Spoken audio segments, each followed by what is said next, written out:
Hi guys. Tonight we wander back in time to a world where your breath freezes in the morning air and your hands ache before the sun has even climbed over the hedgerows. The year is something like 1250, the heart of a medieval English winter, and you are shivering before a half-collapsed wattle hut on the edge of a muddy village green. The frost has crept into every corner of your world, glittering on straw, stiffening the hair of the ox tethered nearby. You probably will not survive this winter if you do not find a way to keep out the cold. So, before you get comfortable, take a moment to like the video and subscribe, but only if you genuinely enjoy what I do here. Tell me where in the world you are listening from, and what time it is for you right now. Now, dim the lights, let your shoulders loosen, and picture yourself breathing mist into a frozen dawn. You wake with the sound of a crow breaking the silence above a field rimed in silver. The sky is pale grey, and your blanket is little more than a rough wool sheet. The cold sneaks through every thread. You can almost hear the tiny crackle of ice forming on the thatch overhead. Somewhere beyond the fence, a stream is locked beneath a thin, milky crust, and you wonder how anyone ever managed to build something strong enough to stand against this. Before the comfort of stone walls and sturdy chimneys, most people in medieval England lived in fragile makeshift shelters. These were homes built more by need than by knowledge. Mud, straw, timber, and luck were your tools. The earliest villagers shaped the earth itself into safety, scooping shallow pits, raising mounds, and layering what they had. It is easy to forget that shelter did not always mean security. When you push your hand into the damp soil, it clings to your skin with the same chill that seeps into your bones. Historians believe that the very first medieval houses in rural England were what we would call cruck-frame huts, where massive curved timbers formed a sort of rib cage for the building. These were often filled with daub, a sticky mix of mud, clay, straw, and animal dung. You might wrinkle your nose at the smell, but it worked. Once dried, it held back the wind well enough to keep life inside and death outside. Still, the debate continues over just how long such walls could last before they began to crumble back into the ground. It is strange, perhaps, to imagine that the same soil beneath your boots could also serve as your insulation. You trudge through the frost toward a nearby cluster of huts, and you can feel the earth changing under your steps, mud where fires have melted the snow, frozen clods where no one walks. Inside, the air smells of smoke and damp wool. There are no windows, only a small hole above the hearth to let the worst of the smoke escape. Even so, the air is thick, heavy with soot that stings your eyes. Some nights, when the snow piles up and the door freezes shut, the only light is the dim orange of embers under ash. People sit close, pressed shoulder to shoulder, hands cupped around their own breath for warmth. It is here that you start to understand the miracle of surviving the season. You might envy the warmth of a wolf curled outside in its own fur. You hear stories of villages that vanished entirely after a hard winter, their huts buried in drifts until only the chimney posts showed. And yet, life continued. They built again each spring, patching and repairing with whatever the land provided. If the roof sagged, they added new straw. If the walls cracked, they smeared them with more mud. It was a rhythm of endurance, as constant as the frost itself. A curious little fact: some early dwellings were partly sunk into the ground, almost like burrows. This helped trap warmth and block the wind, but it also flooded easily when the thaw came. Archaeologists have found traces of these sunken houses in old English settlements, their outlines forming ghostly rings beneath the modern soil. Whether they were cozy refuges or damp nightmares remains a matter of scholarly debate. You crouch low beside a fire pit, hearing it hiss as wet wood burns unevenly. The scent of smoke lingers in your clothes, a badge of survival. In medieval life, smoke was not just an annoyance, it was a tool. Without chimneys, the smoke filled the room, curling under the roof beams and killing insects in the thatch. The villagers might cough and blink, but they also knew it kept away rot and pests. Strange to think that the same smoke choking your lungs was quietly protecting your home. When night falls again, the temperature drops so fast you can hear the wood creak in protest. The stars seem sharper, closer, as if the world itself is brittle. You lie beneath your coarse blanket, listening to the wind drag its fingers along the cracks of your hut. Your breath fogs in the dark, a small, fleeting ghost that disappears before you can see it twice. Somewhere in this silence, you sense the beginning of ingenuity, the spark that will, over centuries, turn huts into cottages, cottages into manors, and simple fires into grand hearths. But for now, you are a villager in a frozen land, surrounded by the smell of earth, smoke, and damp straw. You pull your cloak tighter, waiting for the faintest promise of dawn, knowing that tomorrow you must find better shelter or freeze where you lie. The wind sighs, the smoke shifts, and you drift between waking and sleep, held inside a fragile bubble of warmth carved from the endless cold. The next morning, the world is still white and silent. You open your eyes to the smell of cold earth and ashes that never quite went out. The frost clings to the inside of your walls, delicate as lace, and every breath you take feels like swallowing mist. You crawl from your blanket and press your hand against the daub that holds the hut together. It feels both solid and fragile, a skin made from the land itself. Before people in England learned to shape perfect stones or fire-baked bricks, they turned to mud. Mud was everywhere, free, and surprisingly clever. When mixed with straw, it became what builders called cob, thick and heavy, and good at holding warmth once dry. You scoop up a handful of it and feel the grit slide between your fingers, the faint warmth left from yesterday's fire. It smells faintly of hay and manure, the scent of survival. Imagine hundreds of hands working like yours, packing earth between woven sticks, smoothing it down, patching cracks that the frost keeps opening. This is how shelter begins, not as a grand plan, but as a desperate improvisation. People built with what they had, not what they wanted. Historians think some of these early mud walls were several feet thick, more like miniature cliffs than architecture. They would rise slowly, layer upon layer, drying in the rare winter Sunday. A single cottage might take weeks to harden enough to withstand the weather, so people often camped beside their unfinished homes, feeding the fire that would one day move indoors. There are traces of these building mounds still hidden beneath English villages, where old foundations were never fully erased. You listen to the rhythm of work, the slap of hands against clay, the crunch of straw underfoot, the hum of cold wind weaving through the half-built walls.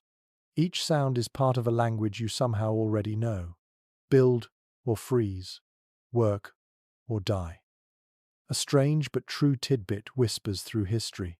People sometimes mixed animal blood into their daub to strengthen it. Cattle blood was prized for its binding power, though it made the walls dark and smelled like iron when it rained. Was that superstition or science? Scholars still argue whether it truly helped, or if it simply made the builders feel protected by the spirit of their herd. You look up at your half-done roof and wonder what the first builders must have thought when the snow arrived early. The thatch is patchy, the beams crooked, and the cold air slips through gaps like a living thing. Even so, it is better than sleeping in the open.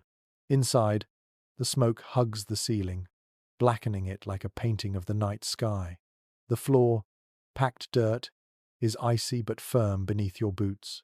Someone has spread a few rushes, last summer's reeds, to soften the ground. They rustle when you move, their scent faintly sweet, like dried hay and riverbanks. When the walls were new, villagers often pressed small charms or broken pottery into the clay, secret gifts to the house itself. Some said they kept away frost spirits. Others claimed they made the walls remember the warmth of summer. Modern archaeologists occasionally find these hidden relics: a child's bead, a bent nail, a chicken bone tucked between layers of earth. No one knows for sure what they meant. Maybe hope, maybe habit. You watch the oldest man in the village as he repairs a wall by torchlight. His fingers are cracked, his breath shallow, but his movements are sure.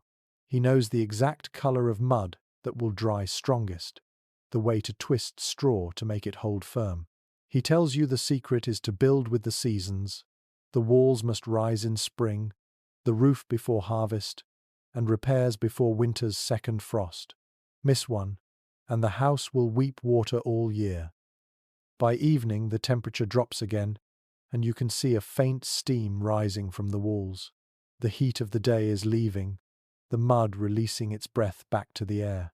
The wind whistles around the doorframe, and you wedge a scrap of cloth in the gap. You sit by the fire, staring into its heart, watching tiny sparks snap and vanish like thoughts you will never speak aloud. Mud shelters were never meant to last forever. They were meant to serve a generation, maybe two, before melting back into the fields. That was their beauty. A house born from the earth would one day return to it. And yet, the people who lived inside them were not temporary. Their stories linger in the soil, in the way English villages still cluster low against the wind, in the names of places that sound like the ground itself: Claydon, Mudford, Ditchingham. As you settle for the night, the fire guttering low, you begin to understand why people called the land home before they called it England. Every handful of mud you pack into a wall carries a memory of your body's warmth, a promise that tomorrow you might still be alive. Outside, the stars burn coldly above the village. Inside, your little hut breathes slow and steady, its skin of earth holding back the dark. You drift into half sleep, the smell of damp clay and smoke thick in your hair, and for a brief, fragile moment, the winter feels almost kind. The sound of axes carries through the frozen forest long before you see the men. Each thud rings sharp against the still air, echoing between the bare oaks. You walk toward the noise, boots crunching through frostbitten leaves. The smell of sap and cold bark fills your lungs, clean and bitter. Here, in the greenwood, people come to gather the bones of their homes. Timber is life. Without it, no wall, no roof, no hope of surviving the next blizzard. Records from the period suggest that every village had its own woodwright, a man who knew how to read the forest. He could judge by touch which tree would split cleanly, which would warp, and which would stand straight for decades. In an age before metal nails were common, these skills meant everything. Wood joined wood by cunning, not by hardware. Pegs, wedges, and slots held cottages together as firmly as any modern screw. The air hums with effort as a beam drops, the crack of splitting fibers followed by a cheer. You help haul the log through the mud. It leaves a trail like a wound in the frost. Each trunk will be squared with adzes, hewn into posts, then lifted into place. The rhythm is slow but certain. It is the sound of a community building itself, plank by plank. The scent of freshly cut oak is almost sweet, mingling with sweat and smoke from the fires kept for warmth. One curious superstition held that a tree should never be felled in silence. Someone had to speak to it first, to warn the spirit within. The belief was that trees could curse a builder if cut without respect. Even in later centuries, some carpenters tapped the trunk gently before cutting, whispering apologies. You imagine that small ritual under a sky heavy with snow, the words rising as faint mist, the forest listening. Archaeological finds confirm that many medieval houses were timber-framed, their skeletons made of oak or elm, sometimes even chestnut in southern counties. The joints were massive, the timbers hand-shaped and fitted like puzzle pieces. Whole families and neighbors would come together to raise the frame in one day. A feast followed if food allowed, though often the celebration was as thin as the broth in the pot. The smell of roasting onions and wood smoke would have drifted between the trees, reminding everyone that warmth could be earned. Not all wood was freely taken. Forest law, especially in royal lands, was strict. Cutting without permission could mean a fine so high it ruined a family. Some records show peasants sneaking into woods at night, axes muffled in cloth, stealing a single log for a roof beam. The risk was worth it. Better a fine than freezing to death. Scholars continue to discuss how much of England's medieval forest truly vanished because of human need. Some argue the landscape was already half cleared by the 12th century. Others think the great deforestation happened later when iron smelting and shipbuilding demanded more fuel. Whatever the truth, you can sense the fear of scarcity in every careful cut of the axe. When you walk among the stumps, you notice something quietly miraculous. Even as trees fall, the forest seems to promise renewal. Tiny shoots push through the snow where branches have broken. Coppicing, an old practice still used in some places, allowed new growth from the same roots. Villagers learned to cut carefully so the wood might return in a few years. It was an early form of sustainability, born not from virtue, but from desperation. By afternoon, the men have stacked their timbers and wiped their faces with rough sleeves. Frost glitters in their beards. You can see your breath joining theirs in small clouds that vanish into the pale light. Someone hums a tune, soft and low, the kind that keeps rhythm more than melody. The tools are heavy, their handles worn smooth from years of use. Every blow feels deliberate, a promise carved in oak. Back in the village, the logs are trimmed and stacked near the half-built huts. Children run between them, pretending to be lords and knights among the beams.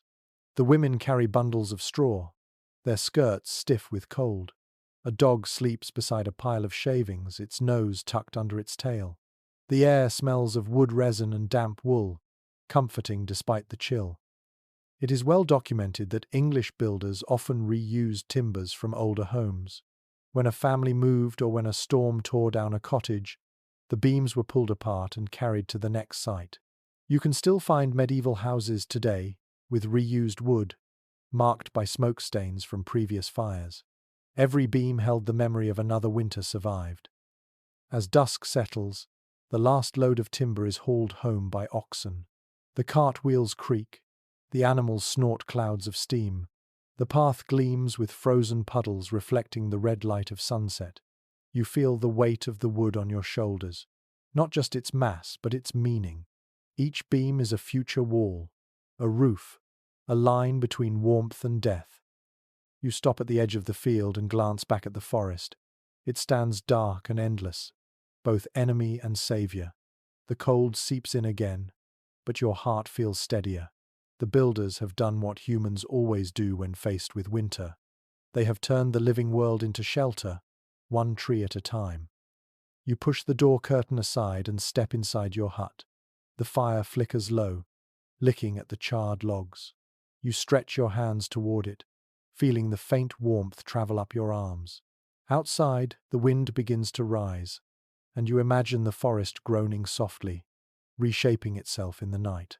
Somewhere in that sound lies the heartbeat of medieval England, a world of timber, frost, and the endless will to endure. Snow begins to fall in slow, lazy spirals, softening the sharp edges of the village. You step outside your half-finished shelter and tilt your head upward, letting the flakes dissolve against your skin. They melt faster than you expect, leaving faint traces of chill that vanish in moments. Around you, the roofs sag under the weight of fresh snow, their golden thatch now a pale, uneven white. This is the test every home must face. It is well known among architectural historians that medieval thatching was both art and gamble. Done properly, a thatch roof could last 20 or 30 years. Done poorly, it might collapse under the first heavy rain. You run your hand along a stack of straw waiting by the wall, and it squeaks faintly under your fingers, dry and brittle. Every stalk must be chosen for its length, cut after harvest, bundled tightly, and stored away from damp. When the time comes, the thatcher works like a musician, layering reed upon reed in a rhythm only he understands.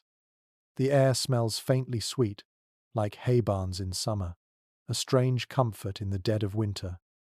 The new roof, tied down with willow cords, glows golden in the grey light. You climb a little ladder and peek beneath the thatch, seeing the maze of twigs and straw ends packed so tightly that not even a mouse could slip through. Yet somehow, water always finds its way in. Every storm becomes a test of faith. You might smile at the odd detail that some villagers believed spiders were a sign of good luck in the thatch. Their webs, so they said, helped hold the straw together. Knocking them down could bring rain inside. So when you notice a fat little spider crawling near the eaves, you leave it alone, whispering a quiet thanks as your grandmother once did. Archaeological surveys reveal that roofs were steeper in the north of England than in the south. The reason was simple. Snow and rain needed somewhere to go. A steep roof shed water quickly, keeping the straw drier for longer. In the softer southern climate, roofs were lower and thicker, designed to resist long periods of drizzle. Every thatcher had his secret blend of technique, a pattern of knots, an angle of slope. Few wrote them down. These were crafts passed by memory, by calloused fingers guiding younger ones. The work is dangerous. You picture the thatcher balancing on the ridge in icy wind, his hands red and cracked. He ties each bundle, known as a yelm, with precision, striking it with a flat paddle to make it sit flush. The sound is rhythmic, almost musical, echoing across the empty fields. Below, someone stirs a pot of thin stew, and the smell of smoke drifts up to meet him. In church records, there are mentions of fires that began in the thatch, sometimes from a single spark carried by the wind. Whole rows of cottages could vanish overnight. Some parishes even banned open chimneys near thatched roofs for fear of disaster. Builders experimented with clay tiles along the ridge, hoping to slow a fire's spread. But in most villages, straw remained the only option. It was cheap, warm, and forgiving. The villagers trusted it, even when it betrayed them. Researchers continue to question how such fragile materials could survive centuries of weather. The answer lies partly in maintenance. Each year, families climbed onto their roofs, patching holes, combing away moss, tightening cords. The thatch was not a single act of building, but an ongoing relationship. You did not simply live under your roof, you cared for it, as though it were alive. Inside your cottage, you can hear the snow sliding off the slope, the faint hiss as it lands in the mud. The roof breathes with the weather, creaking as the straw settles. You can smell smoke mingled with damp straw, a scent that clings to your clothes. It is not unpleasant, only earthy, familiar, the smell of a life anchored to land and labour. An odd little tradition once common in parts of East Anglia involved placing a roof charm beneath the ridgepole, a hidden talisman made of woven rush or carved wood. It was meant to guard the home from storms. A few of these charms have been found centuries later, blackened but intact, hidden like quiet prayers in the bones of old houses. Some experts think they had pagan origins. Others claim they were simply lucky tokens. No one can say for sure, but it is easy to imagine a thatcher pressing one in place, whispering something he barely believes himself. The snow thickens. The sound of the wind grows gentler as the thatch muffles it, turning sharp gusts into low murmurs. You can almost hear the house settling, adjusting, alive in its own way. The fire pops softly, sending sparks toward the smoke hole. Each flicker reflects on the low ceiling, painting brief golden shapes before fading. Outside, the world is pure white. Inside, it is brown, smoky, and warm in the middle. You sit by the hearth and listen to the roof whisper to itself. The air is thick, heavy with steam from the cooking pot. Someone laughs quietly, a tired sound that feels brave against the dark. You realize that survival is not only about strength, but about rhythm, the slow, patient repair that never ends. When you finally close your eyes, you imagine the snow melting by morning, dripping through the straw in slow drops that will dry by noon. You picture the spider weaving again, tiny legs dancing in the smoky air. Life goes on, held together by thread, straw, and stubborn faith. And somewhere high above, the thatch continues to breathe. The morning arrives dim and smoky. A pale sun tries to rise behind a haze of frost, its light filtered through the hole above your hearth. The fire has sunk into red embers, quietly humming beneath a crust of grey ash. You stir it with a stick, watching the glow reawaken like a heartbeat. The room fills with the faint scent of peat and burning oak, the kind of warmth that feels earned rather than given. It is well recorded in manor documents that the hearth was the center of every medieval home. It was not only a source of heat but of life itself. The fire cooked meals, dried clothes, warmed newborns, and served as light long after sunset. Without it, there was only darkness and disease. In winter, the hearth became the one spot where survival was possible, and every decision in the household revolved around keeping it alive. The hearth is not large, just a shallow pit lined with stones and ash. The smoke drifts upward, curling around the roof beams before escaping through a small hole in the thatch. Sometimes it does not escape at all. The air grows thick and your eyes sting. You cough, wave the smoke away, and laugh quietly. Everyone in your time lives with this. The walls are streaked with soot, the ceiling blackened like charcoal. But the warmth seeps into your bones, and that is what matters. Most chroniclers of the age describe how smoke became an uninvited guest that nobody dared chase away. It disinfected the air, kept insects from nesting, and dried the timbers against rot. Even as people complained of coughing and watery eyes, they also understood the hidden value of this smoky companion. It gave their homes a strange kind of immunity. You might find it curious that in some villages, the hearth fire was never allowed to die completely. If it went out, people believed it brought bad luck, or even death. A single coal would be borrowed from a neighbor to relight it, carried in a clay pot covered with moss to keep it smoldering. Imagine the sight of that dull red glow traveling across the snow. The promise of warmth passed from one house to another. Archaeological excavations have uncovered ancient hearthstones, sometimes marked with carvings of crosses or small circles. Whether they were religious symbols or simple decorations, no one truly knows. Some experts think the markings were a form of blessing, meant to protect the flame itself. In an age when fire could save or destroy, people treated it like a living god. The size and shape of the hearth often showed a family's status. Wealthier households built theirs in the center of the floor, large enough for an entire family to sit around. Poorer villagers had smaller pits, barely enough to boil a pot. But wherever the hearth stood, it defined the rhythm of life. Meals were timed by how the wood burned, and sleep began when the last light faded into embers. There is a fascinating account in a 14th century chronicle of a village that suffered a terrible freeze. Every household, it says, gathered their fires together in one large pit in the middle of the square. Families slept side by side, their faces lit by a single shared flame. Whether the story is truth or legend remains uncertain, but the image endures. One fire for an entire community, flickering against the frozen dark. Some historians suggest that the placement of the hearth influenced how medieval architecture evolved. Homes without chimneys had to let smoke escape through a central roof hole, which meant no upper floors. Only when chimneys appeared centuries later did houses grow taller, rooms stacking above one another, like layers of warmth. The hearth gave way to the fireplace, and the fire itself became a framed spectacle rather than a smoky survival tool. You sit near your own pit, adding a small log. The flames lick the edges, snapping softly. The sound is steady, comforting, like the pulse of the earth. You can feel heat radiating outward, the chill retreating inch by inch. You hold your hands close, palms pink in the glow. The smoke twists upward in ghostly ribbons, carrying with it the smell of resin, old stew, and a hint of burnt wool. It fills the small space with its own kind of music. Every household had its rituals. Before bed, someone would rake the ashes carefully over the fire to keep the coals alive until morning. In some regions, this was called smoring the fire, a word that means to smother gently. You do this now, pressing the ashes in slow circles, feeling the warmth fade to a drowsy hum.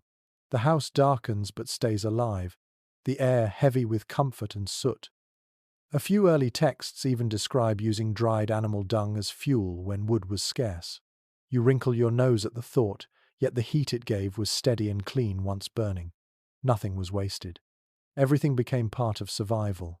The smell, sharp at first, mellowed into something earthy, familiar. In a strange way, it blended with the scent of life itself. When you lie down on your mat that night, the glow from the hearth paints the walls in shades of amber. Shadows shift gently across the ceiling, and you feel the rhythm of the fire in your breathing. Outside, the wind claws at the thatch, but inside there is stillness. You listen to the faint pop of a dying ember, the whisper of smoke slipping into the cold sky. The hearth, your companion, sighs softly like a tired animal settling to sleep. You close your eyes, grateful. Every spark is a heartbeat, every flicker a promise that winter has not yet won. The fire hums, ancient and loyal, the first friend humanity ever made. The cold creeps through the cracks again before dawn. You wake to a faint whistling, the sound of air squeezing between warped timbers and loose thatch. It feels alive, a sly guest slipping through the smallest gaps. You sit up, pull your cloak tighter, and run your fingers along the edge of the door. The wood has swollen from damp and now fits crookedly in its frame. You push it open, and frost falls in a glittering sheet. Contemporary records describe how medieval cottages often struggled against the elements. Builders did what they could with limited tools, but wood shrinks, earth settles, and roofs sag. Floors were bare ground most of the time, packed down by countless footsteps. Only wealthier villagers spread rushes or straw, replacing them each week when rot set in. The cold climbed up from the earth like a ghost that refused to stay buried. The doorway groans as you close it again, a tired sound that belongs to both the wood and the wind. You wedge a stone at the base to keep it shut. The floor beneath your feet feels colder than the air itself. You can imagine frost forming beneath the rushes, little crystals waiting to bite your toes when you step too close. The air smells of damp straw, smoke, and earth. It is not unpleasant, just honest, the scent of living close to the world's edge. There was a curious household trick once used to stop drafts. Villagers packed the gaps in their walls with sheep's wool or moss soaked in animal fat. It hardened as it dried, sealing the wind outside. Sometimes, a feather or a small charm was pressed into the crevice for luck. A few of these wish plugs, as some folklorists call them now, have been found centuries later inside old beams, tiny fossils of hope. It is well documented that most peasants lived in one-room houses, shared by both people and animals. The family slept in one corner, the goats and chickens in another, their warmth helping to keep the air tolerable. A raised wooden platform might serve as a bed if fortune allowed, but often you simply lay on straw. The floor itself was part of daily life, a workbench, a dining area, and sometimes, on the harshest nights, a burial ground for livestock lost to cold. Researchers have long debated how people tolerated such conditions. Some argue that medieval bodies were hardier, adjusted by constant exposure. Others suggest that hunger and exhaustion dulled the sense of discomfort. Whatever the reason, life persisted. The people of the time understood how to layer their world, insulating themselves not with blankets but with habit and acceptance. You squat near the fire, which has nearly died, and add a handful of twigs. The flame crawls upward reluctantly, its light trembling on the smoke-darkened walls. The door rattles again. Every gust of wind makes the hinges whine, and you can hear the faint hum of air pushing beneath the roof.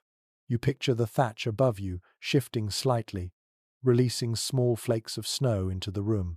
One lands on your sleeve and melts into a tiny wet circle. A rather unexpected custom is recorded in a few parish notes from Yorkshire. Some households hung dried herbs above their doors, believing they could calm the wind. Rosemary, mint, or sometimes garlic, braided into a rope. It likely did nothing to stop the draught, but it made the room smell cleaner and added a touch of life to the grey winter air. You can imagine the scent mingling with the smoke, a fragile sweetness against the bitterness of the cold. The floor creaks as someone moves behind you. It is uneven, worn by years of footsteps. The boards are scarce and precious, scavenged from older ruins or the wreckage of carts. You run your hand along one, feeling grooves carved by time and barefoot children. In some houses, people spread sand over the dirt to absorb moisture, sweeping it away each morning. Simple, practical, quietly ingenious. A few early builders experimented with raised stone thresholds to block water and wind from crawling inside. Evidence from old village remains shows these were often built from fieldstone or even fragments of old millstones. Yet even those could not stop the chill from slipping through. The air always found a way. It always does. When you step outside, the wind tugs at your cloak, sharp as knives. The sun struggles through clouds, painting the snow in dull silver. You look at the cottages around you and realize that every wall leans a little, every door warps differently, every roof dips under weight, yet all of them still stand. They endure through repair, through habit, through quiet stubbornness. Inside again, you sit by the hearth and study the small details that make the house alive. The soot marks rising above the door like smoke ghosts. The faint damp on the floor where snow melted in. The drafts tracing your skin like invisible fingers. You tuck your blanket closer and smile at the thought that this, somehow, is enough. Life in these walls was not comfortable, but it was shared. The family huddled close together, laughter and whispers echoing softly under the thatch. The floor might be cold, but the sound of familiar voices warmed the space in ways no fire ever could. You lie back on your straw mat, watching the smoke drift toward the tiny roof hole. The last light of day fades into the embers, and for a moment, you can almost believe that the cold has grown gentler, simply because you have learned to live with it. The wind has quieted, and the morning air feels heavy, thick with the scent of stone dust and smoke. You step outside to where the manor rises at the edge of the village, its pale walls catching what little light the winter sun offers. Compared to the sagging cottages, it looks eternal, as if it was carved directly from the bones of the earth. You draw closer and run your hand along the wall. The stone is cold, slick with condensation, and rough enough to scrape your fingertips. It feels alive, as if breathing differently from the timber houses behind you. It is well established that stone manors began to appear in greater numbers after the Norman conquest. The lords who owned them wanted permanence, a display of strength and wealth. While the peasants patched their homes with mud each year, these buildings were meant to defy time itself. The walls were often built of limestone or sandstone, quarried from nearby hills and dragged by oxen for miles. Masons shaped the blocks by hand, their hammers echoing across the frozen fields. You watch one such mason at work. His breath steams in the air as he lifts his chisel, tapping in steady rhythm. The sound rings through the courtyard like a heartbeat. Each strike chips away a small piece of stone, each flake a fragment of history. The smell of fresh-cut limestone is sharp, almost metallic. The mason pauses to warm his hands near a brazier, the orange glow reflecting off the half-finished wall. One unusual fact often overlooked is that builders mixed animal hair into the lime plaster to make it stronger. The tiny fibers helped bind the mixture, preventing cracks as the walls dried. It was an early kind of reinforcement, discovered long before anyone understood chemistry. If you press your nose close enough, you can still catch a faint animal scent trapped in the old plaster centuries later. Archaeological evidence shows that these stone walls could be several feet thick. Inside, the cold never truly left. The same walls that kept enemies out also trapped damp and chill. The rooms smelled of wet stone and candle smoke, and the air clung to you like a damp cloak. The nobles wrapped themselves in layers of fur, yet even they shivered through the long nights. The fireplaces, still new inventions in many houses, roared but never reached the far corners. The sound of crackling fire filled the hall, but the warmth died before it touched the walls. Some experts believe that the grand halls of these manors were designed less for comfort and more for spectacle. The high ceilings, though beautiful, made heating almost impossible. Fires were built so large they smoked the rafters black, and still the guests sat close together, hands extended, hoping for a little heat. You can picture it now, the flicker of torches, the glint of cups, the slow rhythm of cold breath in the air. You notice the smell of mortar, chalky and dry. Each stone bears marks from the mason's chisel, little symbols that identified who cut it. Some were crosses, others initials or tiny shapes. Payment was often made by counting these marks, proof of a day's work. Imagine running your fingers over them centuries later, still faintly visible beneath the dust. Every symbol is a whisper from the hands that built this place. An interesting curiosity from manor records tells of rooms lined with painted cloths to disguise the damp. Before wall tapestries became fashionable, people used painted linen scenes of saints or hunting parties. They served as decoration and insulation at once. Over time, the colours faded, but the fabric softened the echo of stone and gave the illusion of warmth. Historians continue to debate whether these early stone halls were genuinely symbols of comfort or just monuments to pride. Some argue that they offered real safety in harsh winters, their thick walls sheltering against storms. Others claim they were cold prisons for their owners, beautiful but breathless. Whatever the truth, the manors stood like frozen hearts in the landscape, glowing faintly with firelight while the fields slept beneath snow. You walk through an archway into the great hall. The sound changes instantly, softer and deeper. Your footsteps echo on flagstones polished by centuries of use.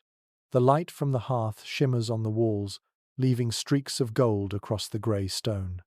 Above, beams disappear into darkness, coated in smoke. The air tastes faintly of salt and iron, the residue of years of burning peat. A servant passes, carrying a bucket of ash to scatter on icy paths. The motion stirs dust that glitters in the low light like tiny stars. You can almost feel the warmth gathered around the hearth in the center of the room, the slow pulse of life inside a stone shell.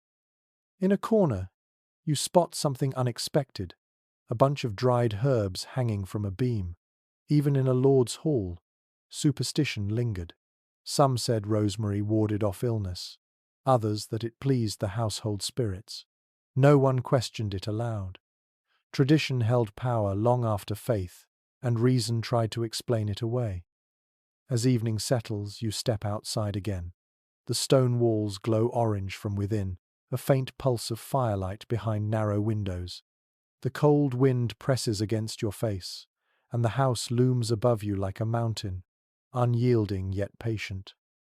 You understand now that the grandeur of the manor was not in its comfort, but in its endurance. It was a fortress against both enemies and the unrelenting winter, a monument to the human refusal to yield. The village below lies quiet, roofs covered in snow, the smoke from hearths rising in thin silver trails.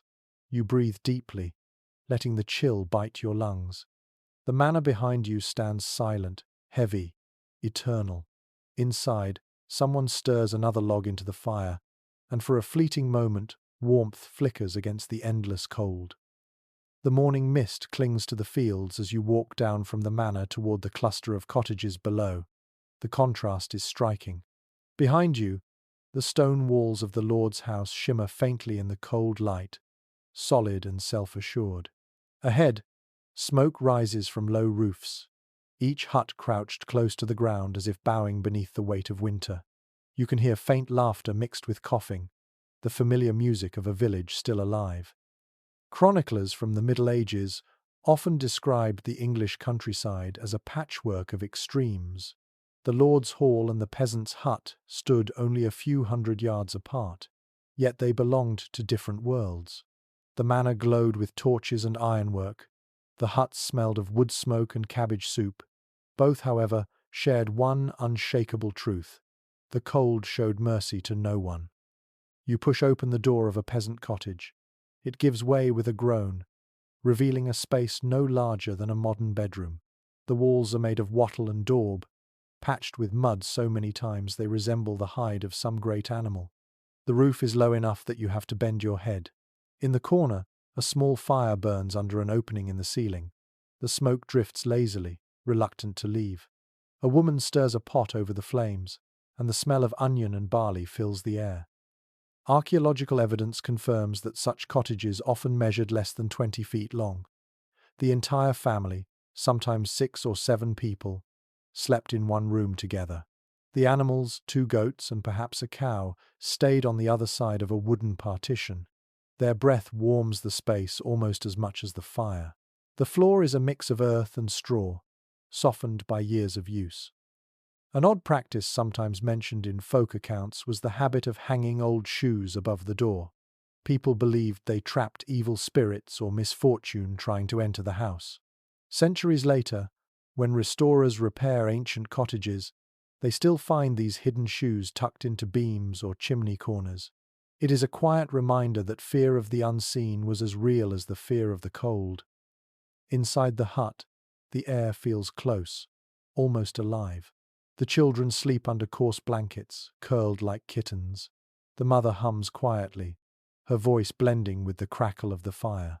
You notice the soot-streaked ceiling and the uneven light flickering across the walls. It is smoky, dim, and yet strangely peaceful. Every inch of this place is shaped by necessity. Every object has a purpose. Historical accounts show that peasants used whatever they could find for furniture. A plank balanced on barrels served as a table. Stools were carved from tree trunks. Beds, if they existed, were straw-stuffed sacks laid on the floor. The most valuable object in many homes was the iron pot, handed down through generations. Everything revolved around that pot. It cooked the meal, heated water for washing, and even held broth for the sick.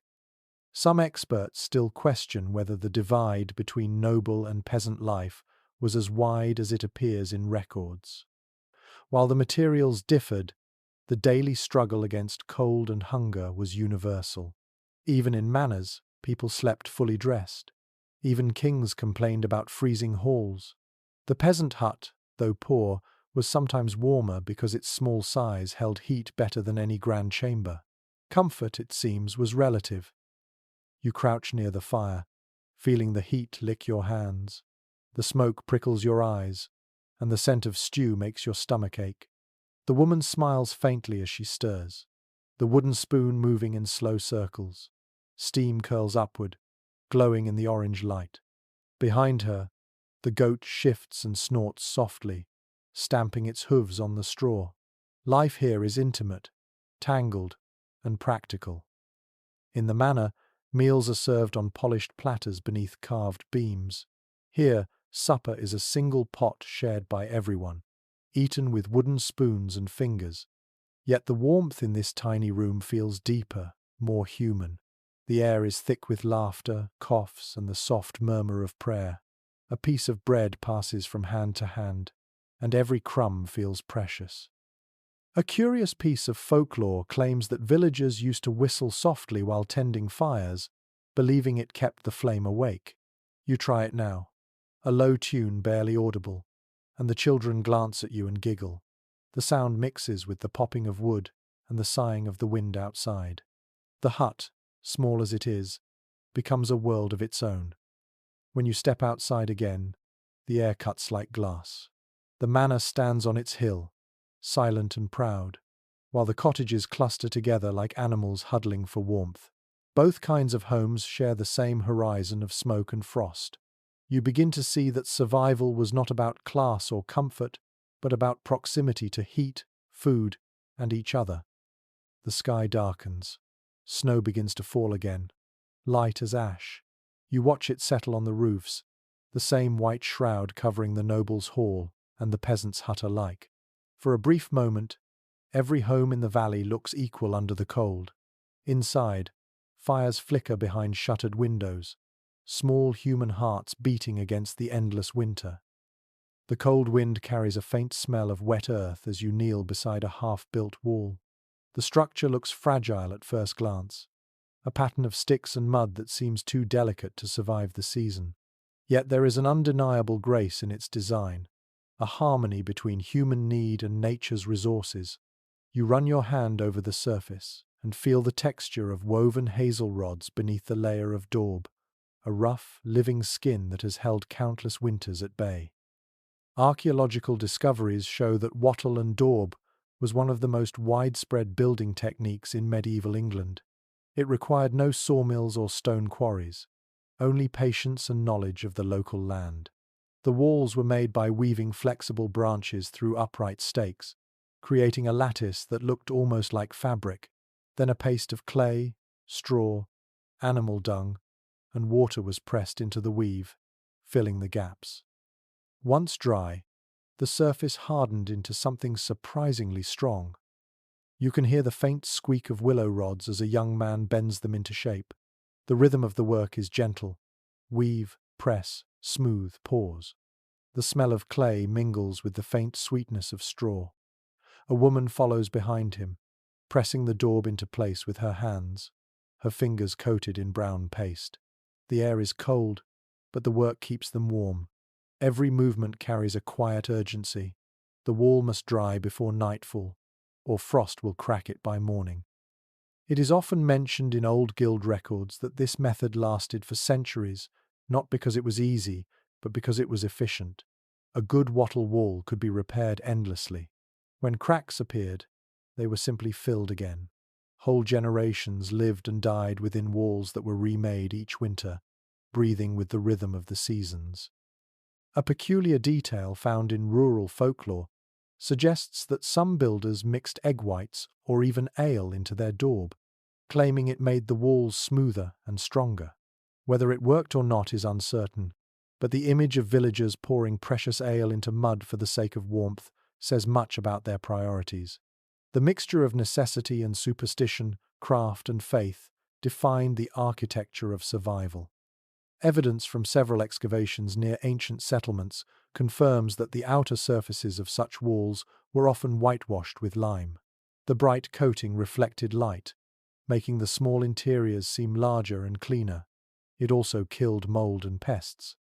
You can picture it now, the sunlight catching the pale walls, the glow turning the humblest hut into something almost holy. Some researchers still argue about how these structures withstood centuries of rain and snow. The prevailing theory is that their flexibility saved them. Instead of resisting the wind, they bent with it, swaying slightly like trees. The same principle that allowed branches to survive storms allowed homes to endure winters. They were imperfect but alive, part of the same living landscape that fed and sheltered those who built them. As you touch the wall again, small flakes of dry clay crumble beneath your fingers, revealing the woven rods beneath. You trace their pattern, each curve and twist carefully planned. The hazel is smooth and cool to the touch. It smells faintly green even now, like memory of summer. You imagine cutting those rods yourself, stripping the bark, bending them over your knee while snowflakes fall on your shoulders. The village hums softly with activity. Someone carries a basket of straw for mixing. Children gather lumps of frozen mud to thaw by the fire. A dog noses at the pile of dung, tail wagging. The sound of laughter and labor mingle with the wind. The scene is so ordinary that you almost forget the danger of the season. Yet each handful of mud, each woven branch, is a small act of defiance against the cold. One unusual discovery from the corner of a long-abandoned cottage revealed handprints pressed into the daub, likely from children who had helped their parents build. The prints were perfectly preserved for hundreds of years. They speak more loudly than any text or chronicle. The intimacy of touch, the human need to leave a trace behind, even in mud. As the day fades, the newly built wall glows in the last light of sunset. The daub has darkened, still wet but firm. The woven lines beneath catch the light like threads of gold. A faint steam rises where the moisture meets the chill air.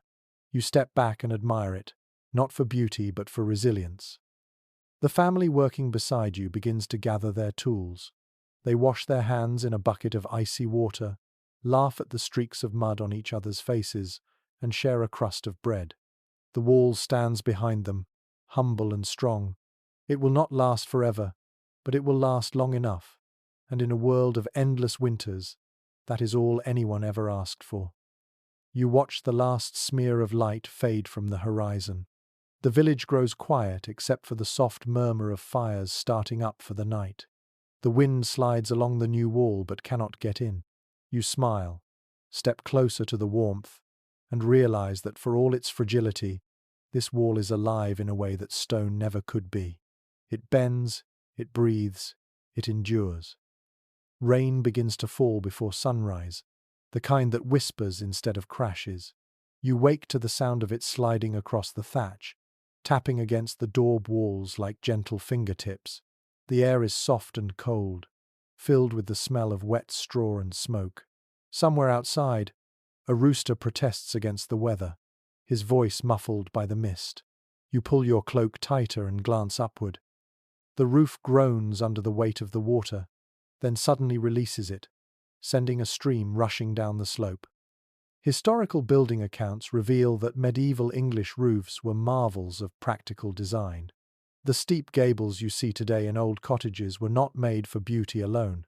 They were shaped to let snow and rain slide away quickly, protecting the fragile thatch beneath. A shallower roof would have drowned under a heavy storm, but a sharp angle turned the rain into motion, a kind of natural defense against decay. You step outside and feel the splash of cold droplets on your face. The roofs of the village gleam like animal hides, dark and glistening. Each one sheds water differently, depending on how it was built and how well it has been maintained. Some roofs hum quietly as rain runs down in threads, others drum like shallow drums. The whole village becomes a living instrument of weather. One curious observation found in old carpenters' notes is that roof builders often worked according to local superstition. They avoided cutting timber on certain days, believing it angered the spirits of the forest, which might cause leaks later. Whether by coincidence or wisdom, many roofs built with such caution survived for generations. You can imagine the builders pausing in the forest, whispering quick words of respect to the trees before cutting the beams that would one day cradle a family. The smell of rain mixes with smoke from the hearths, creating a scent that feels ancient and grounding. Water trickles from every eave and gathers in muddy pools at your feet. The villagers move slowly through the drizzle, carrying buckets, covering firewood, checking the tightness of roof cords. Each drop is a small test. The people know that a single weak patch could mean ruin by morning. Records from monastic archives mention that medieval builders used a variety of roof coverings beyond straw. In richer areas, wooden shingles or stone tiles were used, though these required strong beams to support their weight. Lead sheets sometimes covered church roofs, shimmering like dull silver in the rain. But for most people, straw, reed, or heather remained the answer. These materials were light, plentiful, and forgiving. If the thatch leaked, you patched it. If it rotted, you replaced a section. It was not perfect, but it was human. Architectural historians still discuss how much of the medieval roof design came from trial and how much from inherited wisdom. Perhaps the villagers did not think of it as architecture at all, just instinct passed through generations. Yet the results speak for themselves. Many of the same principles survive in English cottages today, centuries after the first thatchers learned how to listen to rain. You crouch beneath an eave, watching rivulets of water travel down the straw like threads of glass. The rhythm is hypnotic, steady, soothing. Inside, you can hear muffled voices, laughter mixed with the scraping of wooden spoons in bowls. The roof shields that world of warmth and chatter from the relentless grey above. A rather touching folk custom involved placing a small bundle of flowers or herbs at the roof's highest point when construction finished. It was a sign of gratitude, a blessing for the home. In some villages, a single stalk of wheat was tied at the ridge to honor the harvest that made the roof possible. Centuries later, people still find these hidden bouquets, dry and fragile, tucked beneath layers of straw. You reach out and catch a handful of rainwater as it drips from the edge of the thatch. It is icy but clean. The villagers sometimes collected such runoff in wooden barrels to use for washing or brewing ale. Rain from a freshly thatched roof was considered the purest water of all, as though the straw filtered not just dirt but misfortune. You rinse your hands and watch the drops fall back into the mud, disappearing instantly. By mid-morning, the rain softens, becoming a fine mist that seems to hang in the air. The village looks peaceful, its roofs gleaming like wet fur. The smoke from the chimneys rises straight up, pale and lazy. You realize how much the entire settlement depends on these angles and materials, how every slope and curve is an answer to the same question. How do you live beneath a sky that never stops crying? Inside your hut, the air feels warmer now. The fire hisses as a few drops fall through the smoke hole. You smile, knowing that even the best roof leaks a little. You place a pot beneath the drip and listen to the steady plink of water. The sound is oddly comforting, a reminder that the world outside is still alive. When night comes, the rain begins again, harder this time. It pounds on the thatch like drumming fingers, loud yet rhythmic. You pull your blanket over your shoulders and close your eyes. The roof groans, the wind hums, and the water runs in steady streams. It is a storm, but it feels less like a threat and more like a song, the song of survival echoing through straw and wood. You drift towards sleep, the melody of rain blending with the slow heartbeat of the fire. The storm has passed, leaving the world damp and still. Smoke rises from every chimney, hanging low across the village like a grey blanket. You step outside and feel the faint warmth of the earth beneath your boots, the ground thawing just enough to soften. A rooster crows again, this time sounding triumphant, and you cannot help but smile. The air tastes of soot and wet straw, heavy but alive. It is recorded in several manor surveys that medieval villages were built close together for more than just convenience. Proximity meant protection, both from raiders and from the cold. The walls of one house leaned toward the next, breaking the wind, trapping warmth between them. Each cottage became a small part of a larger body, breathing and heating together. It was an accidental kind of engineering, one born from necessity and habit rather than design. You walk through the narrow lane between houses, your shoulder brushing damp walls. The gaps between them are barely wide enough for two people to pass. The air smells faintly of smoke, cabbage, and animals. Somewhere, a baby cries, a sound that seems to echo through the timbers. In the space between two roofs, a wooden beam stretches overhead, almost touching both sides. It feels like the village itself is holding hands to stay upright. One delightful but odd detail noted in local parish writings describes how villagers sometimes shared walls with their neighbours. A single timber frame might form the boundary for two homes, saving wood and time. The result was a strange intimacy. When someone coughed or laughed next door, you heard it clearly. Privacy was a luxury no one had. Warmth, however, was shared by all. Archaeological excavations of medieval settlements reveal that homes often faced inward toward a central green or shared space. Fires burned there during winter, tended by watchmen or by anyone who could not sleep. The glow of these fires reflected off the walls of the surrounding cottages, turning the village square into a great communal hearth. People gathered to share news, patch tools, and trade small favors. Even in the dark, they found light in each other. Scholars continue to discuss how much this closeness shaped the spirit of English rural life. Some say it fostered cooperation and resilience, while others argue it bred tension and gossip. Both are probably true. When everyone lives within a few paces of everyone else, kindness and conflict grow from the same soil. Yet in winter, arguments soften under the weight of shared survival. You pause in front of an old woman's cottage. The door hangs open just a little, and the smell of baking bread drifts out. Inside, she waves you closer, her hands dusted with flour. A small oven, little more than a clay dome, sits near the fire. Bread bakes inside, the crust crackling faintly. She offers you a piece when it is ready, steaming and fragrant.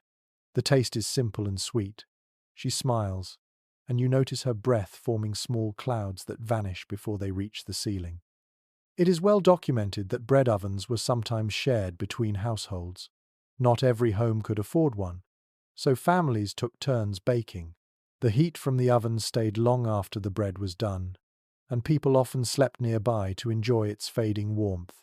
The oven became a silent neighbor, one more participant in the endless struggle against cold. A curious custom from some regions involved covering doors and windows with woven mats or animal hides during the coldest nights. Families would stretch these across openings, sealing out the wind. In wealthier homes, thick tapestries served the same purpose.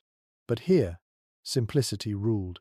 You run your fingers over one such mat now, rough and warm from the smoke inside. It smells faintly of sheep and ash. You notice how the lanes of the village twist slightly, curving around old trees or wells. Nothing is straight. Every line bends toward shelter. The cottages crowd together like a flock, their roofs nearly touching. Between them, the air is noticeably warmer. You exhale and see less mist in your breath. It is not your imagination. The entire village acts like one long cloak, holding in heat that no single house could keep. A group of children runs past, their laughter echoing between the walls. One boy carries a stick with a bit of cloth tied to the end, pretending it is a torch. His friends follow, shouting half-remembered lines from the church sermons. The sound fills the narrow path, bouncing from house to house until it feels like the village itself is laughing. By evening, the smoke from every chimney has joined into one long ribbon drifting toward the woods. The lanes glow with the reflection of firelight through cracks in doors. You walk slowly, listening to the chorus of daily life. A cough, a clatter of bowls, a lullaby sung softly. Each sound folds into the next, a patchwork of endurance. You realize now that warmth in medieval England was not only a matter of hearths and roofs, it was a product of closeness, both physical and human. The villagers built their homes against each other, and in doing so, they built a community that could survive what no single person could face alone. You turn toward your own cottage, its walls pressed tight against your neighbors. Through the thin partition, you hear a baby's sigh and a woman's quiet hum. The sound comforts you. As you lie down, the fire low beside you, the walls feel warmer, not because of the materials, but because of the lives beating softly just beyond them. Outside, frost creeps across the roofs again, linking one to another until the village sleeps under a single sheet of silver. The night is cold, but not cruel, not here where every breath of warmth belongs to everyone. The morning light slides gently through a slit in the shutter, a narrow line of gold cutting across the smoky air. You rise to the sound of soft hammering outside, rhythmic and patient. The carpenter is already at work. His tools lie neatly on a cloth, an adze, a wooden mallet, a narrow saw, and a few iron nails so precious that he counts them before every job. You step out into the crisp air and watch him shape a beam of oak, his hands moving with an easy confidence born from years of repetition. It is widely recorded in medieval building accounts that carpenters were among the most respected craftsmen in a village. They built homes, barns, carts, and even bridges. Their skill meant survival, and their mistakes could mean ruin. Every joint had to fit tightly, every peg had to hold. Without their hands, there would be no roofs above heads, no walls against the wind. You hear the sharp thud of the adze cutting into wood. Each stroke releases a curl of pale shavings that scatter like feathers on the frozen ground. The air smells of fresh oak, sharp and clean. The carpenter hums a tune under his breath, keeping rhythm with his work. You can see the lines of concentration on his face, his breath misting as he leans close to the timber, inspecting his mark. An intriguing detail preserved in some trade guild writings mentions that carpenters often added small carvings inside beams, unseen by anyone but their peers. These tiny designs, sometimes faces or animals, were their signatures, a way of leaving something personal in the structure. Centuries later, restorers find them hidden inside walls and rafters, silent greetings from craftsmen long gone. Archaeological studies confirm that the great wooden frames of medieval houses were raised piece by piece using mortise and tenon joints held with wooden pegs. No iron nails were needed for most of the structure. This made the buildings flexible enough to withstand shifting earth and high winds. The technique demanded absolute precision, too tight a fit, and the timber would crack, too loose, and the wall would buckle. You can almost feel the balance in every blow of the mallet. Some researchers still debate whether the shapes of medieval frames were guided more by tradition or by mathematics. The carpenter's eye, trained by decades of experience, may have substituted for geometry. Yet, when you look at the neat triangle of beams rising before you, it feels as perfect as any scholar's drawing. The beauty lies not in symmetry, but in the certainty that it will stand. You kneel beside the carpenter as he drills a hole with a bow drill, the soft whine of the tool blending with the rustle of leaves overhead. He works slowly, never rushing. He pauses often to wipe his brow or to test the fit of a peg. His fingers are rough, cracked and steady. You realize that he builds more than wood. He builds the rhythm of the village, one beam at a time. A curious old superstition, followed by some builders, involved placing a coin or a charm under the first beam of a house. It was meant to bring luck and protect the structure from rot. The coin was usually a small silver penny, though in poorer homes, a carved stone or dried flower might serve instead. Whether as faith or habit, the practice shows how building and belief were never far apart. The carpenter straightens and looks at his work, eyes narrowed against the light. The beam stands ready, smooth and pale, marked with faint black lines where the next cuts will go. Around him, the sound of other work fills the air. The crackle of fires, the creak of carts, the chatter of villagers hauling materials. You realize that every hammer blow, every joint, and every cut of timber connects one person to another in this web of winter survival. In the manor records, carpenters were often paid not in coins but in food, shelter, or clothing. Some even lived temporarily in the homes they built, their beds tucked beneath unfinished roofs. It made sense. The craftsman who created warmth needed warmth himself. The village relied on his skill, and in return, he relied on their kindness. The smell of sap fills your nostrils as the carpenter applies a thin layer of pitch to the beam's end to keep out moisture. The dark resin glistens in the morning light, sticky and fragrant. It smells faintly of pine and smoke, the scent of preservation. The craftsman wipes his hands on his apron and smiles. His work today will last long after the storm has passed. You stand back as he and his helpers lift the beam into place.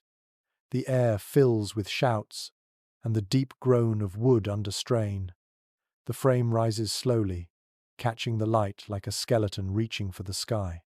When the final peg slides into its hole, the carpenter steps back, crosses himself, and nods with quiet satisfaction. By evening, the structure stands complete, stark against the setting Sunday. The smell of wood lingers, mixed with sweat and laughter. The carpenter sits near the fire, sharpening his tools, his movements slow and practiced. He does not speak much, but you can feel the calm pride radiating from him. The house now has its bones, and those bones will hold warmth for generations. You walk home under a sky streaked with pale clouds. The wind has dropped, and the village is still. In the distance, you can see the new frame silhouetted against the horizon, strong and simple. It is not just a shelter, it is a promise carved in oak. You smile, knowing that when the snow returns, the beams will groan softly but stand firm, carrying the memory of the hands that shaped them. The next day dawns in a haze of grey smoke and weak sunlight. The cold still grips the village, but something feels different. A strange new scent floats on the air, sharper and more metallic than wood smoke. You follow it toward a nearby cottage where a small crowd has gathered. They are watching a mason and a blacksmith argue gently over a stack of newly fired bricks. It takes you a moment to understand what you are looking at: the early shape of a chimney. According to surviving records from the late 13th century, chimneys began to appear gradually in English homes. Before that, smoke from open hearths simply drifted out through roof holes or unglazed windows. The idea of guiding it through a vertical shaft was revolutionary. It changed not just the architecture of homes, but also how people lived inside them. For the first time, families could build fires against walls rather than in the middle of the floor. That meant smaller rooms, warmer spaces, and cleaner air. The mason chips at the edge of a brick, testing its hardness. The sound is sharp and rhythmic, echoing off nearby walls. Each brick is slightly uneven, handmade from the same clay that built the daub cottages. The color is a deep, earthy red, still faintly warm from the kiln. The smell of iron from the blacksmith's tools mingles with the tang of wet mortar. You can taste grit on the wind. A curious note in one old guild ledger mentions that the first chimneys were considered a luxury, a sign of modernity and status. Villagers would walk past new houses and marvel at the thin trail of smoke rising straight into the sky rather than curling through a broken roof. It must have seemed like a small miracle, an invention that separated smoke from life. Archaeological evidence supports this slow transformation. At first, only manors and wealthy townhouses had chimneys, often massive constructions built of stone with flared tops to prevent downdrafts. Peasant homes continued with open hearths for generations. The shift took centuries, but it began with moments like this: a mason's careful placement of a brick, a spark of curiosity about how the air might move differently. Researchers are divided on who first introduced the chimney to England. Some claim it came from the Norman influence after the conquest, others that it developed independently through necessity. What is certain is that the change was both architectural and social. The chimney allowed for privacy. Separate rooms could now have their own fires, each one small and contained.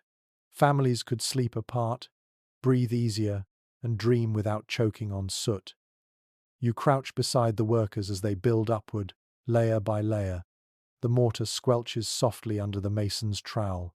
The chimney begins to rise, narrow and proud, a column of promise against the dull sky. The villagers murmur approval, though some look skeptical. A few whisper that trapping smoke might anger the household spirits. Old habits die slowly. One delightful yet strange belief from the period suggested that fairies and protective spirits travelled through smoke. Some villagers refused to cap their chimneys entirely, fearing to block the passage of their unseen guests. Even when architecture advanced, superstition found a way to coexist. By midday, the structure is complete. The mason steps back, wiping his hands, his face streaked with soot and pride. The chimney leans ever so slightly, but it stands. A boy climbs onto the roof and shouts as a puff of smoke rises cleanly into the cold air. The crowd cheers softly, half in wonder, half in disbelief. Inside the cottage, the difference is immediate. The air feels clearer. The fire burns brighter, fed by the new draft that pulls fresh air through the room. You sit near the hearth and breathe deeply, realizing for the first time that the smoke no longer stings your eyes. The light from the flames dances higher, painting the new brickwork in orange. It feels like watching progress itself take shape. It is well noted in old domestic records that chimneys reshaped how people built their furniture and arranged their homes. With fires now against walls, space opened up in the center of the room. Benches, tables, and beds could move closer together, making interiors cozier. The new warmth changed behavior too. People lingered longer indoors, read or prayed by steadier light, and spoke of winter less as an enemy and more as a season to endure. You glance up the shaft of the chimney, watching sparks spiral into the dark. They rise like fleeting stars, tiny and bright, before fading into the morning sky. Outside, the smoke rises in a single thin line, graceful and calm. The mason closes his tools and takes a long look at his work. His voice is low, almost reverent, when he says that every brick is a breath of fire turned solid. You understand what he means. The chimney is both conduit and guardian, the line between human warmth and the endless cold. As evening comes, the air outside smells cleaner. The cottages glow faintly, their new chimneys puffing smoke into the twilight. The village feels different, older in one sense and strangely younger in another, as if innovation has breathed new life into ancient bones. You walk home beneath this new skyline, where slender plumes mark every hearth that has learned to reach upward. Inside your own hut, You sit by the same humble fire, now imagining what it might feel like to have that clean column of air carrying the smoke away. For now, you breathe through the haze and listen to the faint hiss of the burning wood. Change, you think, always begins with a single spark. The snow has stopped, leaving behind a quiet brightness that hurts your eyes at first. The village glistens, every roof dusted with light. You notice the faint sparkle of frost along the window panes of a nearby cottage. The light catches on something dull and uneven, and you realize the glass is not glass at all. You step closer, curious, and see that the window is made of thin sheets of horn, scraped until translucent. Historical references in manorial inventories confirm that real glass windows were rare in medieval England, reserved for cathedrals, monasteries, and the richest estates. For everyone else, horn was the best substitute. Cow or ox horn was soaked, flattened, and shaved thin until light could pass through. It gave rooms a pale, waxy glow, dim but steady. When you touch it, the surface feels slightly greasy, warm to your fingers even in the cold. Inside, the window filters daylight into soft gold. The air feels gentler, the shadows less sharp. Children sit near it, mending nets and toys by the weak light. The smell of beeswax and wood smoke fills the air, blending into something faintly sweet. You can hear the faint rattle of the wind outside, muffled by the horn's thin skin. It is not perfect, but it turns the cold light of winter into something kind. An unusual little detail found in the notes of a 16th century craftsman mentions that some people rubbed their horn panes with butter to make them clearer. The result was temporary, but for a few days the world outside looked brighter, as though spring had come early. You can almost imagine the delight of a family seeing colour again after weeks of dimness. Archaeological finds confirm that even before horn, parchment or thin linen soaked in oil was used to cover window openings. These materials blocked drafts while allowing a faint glow to pass through. The smell of oil must have filled every corner, mingling with smoke and food. Such windows could not be opened, so smoke found its way through roof gaps or door cracks. Still, they were treasured. Having even one small opening covered with horn or oiled cloth meant a home belonged to someone who was surviving rather than merely enduring. Historians still argue about when small glass panes began to appear in rural England. Some claim the early 15th century saw their spread beyond monasteries. Others believe they remained rare until Tudor times. What everyone agrees on is the symbolic weight of windows. To have one meant hope, visibility, connection to the outside world, even in the frozen heart of winter. You sit near the horn pane and watch the light shift as clouds pass overhead. The surface ripples slightly, like frozen water. Beyond it, you can see vague shapes moving in the snow. A figure carrying firewood, a dog trotting behind. Everything outside looks softer, dreamlike. The window blurs the harshness of the world, turning it into art. A curious superstition lingered in some villages, never to look directly through a window at sunrise, lest you invite illness or sorrow. Perhaps it came from the habit of keeping shutters closed to hold in warmth, or perhaps from the fear of spirits said to wander at dawn. Even so, a few brave souls would lift the wooden shutter just enough to catch the first light of morning, believing it gave strength to the soul. The carpenter who made these frames used oak or ash, cut into simple squares. The horn sheets are held in place by thin strips of lead or wooden slats. When you look closer, you notice tiny imperfections, a scratch here, a bubble there, a thin seam where two pieces overlap. The craftsmanship is rough but careful. Each flaw tells a story of effort and adaptation. Inside, a young girl traces shapes on the horn pane with her fingertip. Her breath fogs the surface, and she draws a sun, smiling faintly. The image fades almost instantly, but for a moment it glows golden. You can feel the fragile tenderness of that moment, the human impulse to decorate even the most meager thing with hope. The window also changes the sound of the room. Without open air, voices become softer, the world quieter. You can hear your own breathing, The crackle of the fire, the gentle drip of melting snow outside. The air feels held, as if the house itself has taken a deep breath and decided to keep it. In wealthier homes, glass panes were eventually fitted into lead frames called casements. They shimmered in candlelight, casting tiny patterns of color on the walls. Visitors would marvel at them, touching the surface with reverence. But here, in this small hut, even horn achieves something sacred. It gives shape to light, turning survival into a form of beauty.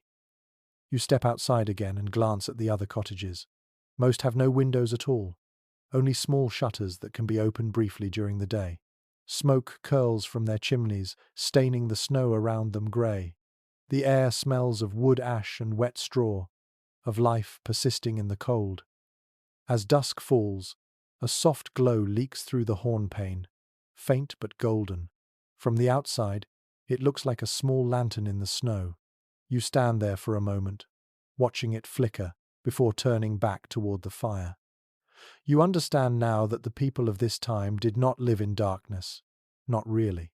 They carried light inside their homes, even when the sky forgot to give it freely. The air outside is sharp enough to sting your nose, but inside the cottage, it smells alive. A mixture of smoke, peat, tallow, and damp wool wraps around you the moment you open the door. It is a scent both heavy and comforting, like the memory of warmth itself. You breathe it in and understand that to live through winter in medieval England was to live inside a world of smells, each one telling its own story of survival. Household accounts from the 14th century record the daily use of peat, wood, and dried dung for fuel. Each left its own aroma. Peat filled the air with a dark, earthy perfume, heavy and lingering, while oak wood gave a cleaner, sweeter smoke. Dung burned with a surprisingly steady heat and very little flame, but the smell clung to clothes for days. When the door opened, these scents drifted into the village lanes, carrying with them a map of who was burning what. You sit close to the fire and notice how the smoke curls lazily before escaping through the hole above. The walls are streaked black where years of soot have gathered. You can almost read time itself in the layers of darkness, like rings inside a tree. The floor is scattered with rushes replaced just last week, now fragrant with herbs. Their scent, though faint, cuts through the heavier smells and brings a kind of freshness to the room. It was common practice to mix herbs such as lavender, sage, and meadowsweet into the rushes on the floor. Records from noble households show this tradition spreading even to simple cottages, though peasants used whatever grew nearby. When the rushes were trampled, the oils released subtle scents that masked the musty odor of earth and smoke. The floor became not just insulation, but also a perfumed carpet that changed with every season. A curious custom mentioned in several folk tales tells of burning dried orange peels or apple skins in the hearth to sweeten the room. Oranges were rare and precious, traded from far lands, but even a single peel dropped onto hot coals filled a cottage with fragrance. The villagers believed such scents pleased the household spirits and encouraged good health. You can almost hear the hiss of peel meeting fire, a small luxury turning into perfume. Archaeological studies have revealed traces of tallow and beeswax on walls and ceilings, suggesting that the smell of burning candles was constant. Tallow, made from animal fat, gave off a sour, smoky odor, especially when the wick smoked. In wealthier homes, beeswax candles burned cleaner and filled rooms with a faint sweetness. The difference was striking. The poor lived in a haze of sour smoke, while the rich breathed honeyed air. Some experts still debate whether the heavy scents of daily life were merely tolerated or deeply valued. To modern senses, they might seem unpleasant, yet for those who lived then, they were the smell of safety. Smoke meant fire. Fire meant warmth. Even the stench of wet wool drying by the hearth meant that someone had survived the storm to wear it again. You take a deep breath and catch hints of everything at once: the earth, the wood, the smoke, the herbs, and something faintly animal. It is not perfume, but it is life distilled into scent.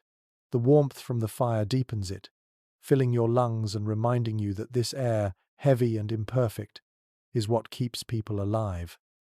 A rather eccentric practice described in some medieval household manuals involved sprinkling ale on the hearth before lighting the fire, said to ensure a pleasant aroma. Some claimed it made the smoke softer, others said it was simply an offering to luck. Whatever its purpose, the sound of ale sizzling on hot coals must have brought a brief cheer to a cold morning. The smell of food joins the mix now. A pot of pottage simmers gently, sending up waves of steam. You can taste onions, barley, and herbs in the air before you even touch a spoon. The smell of boiling broth mingles with the smoke, seeping into the rushes and clothing until it becomes part of the very fabric of the home. As you sit, you notice how each scent has its place in the rhythm of life. Morning smells of ashes and damp straw. Afternoon carries the sweetness of cooking. Night brings the stronger odor of tallow and wool. The seasons themselves change the perfume of the home, and people learn to read the air like a calendar.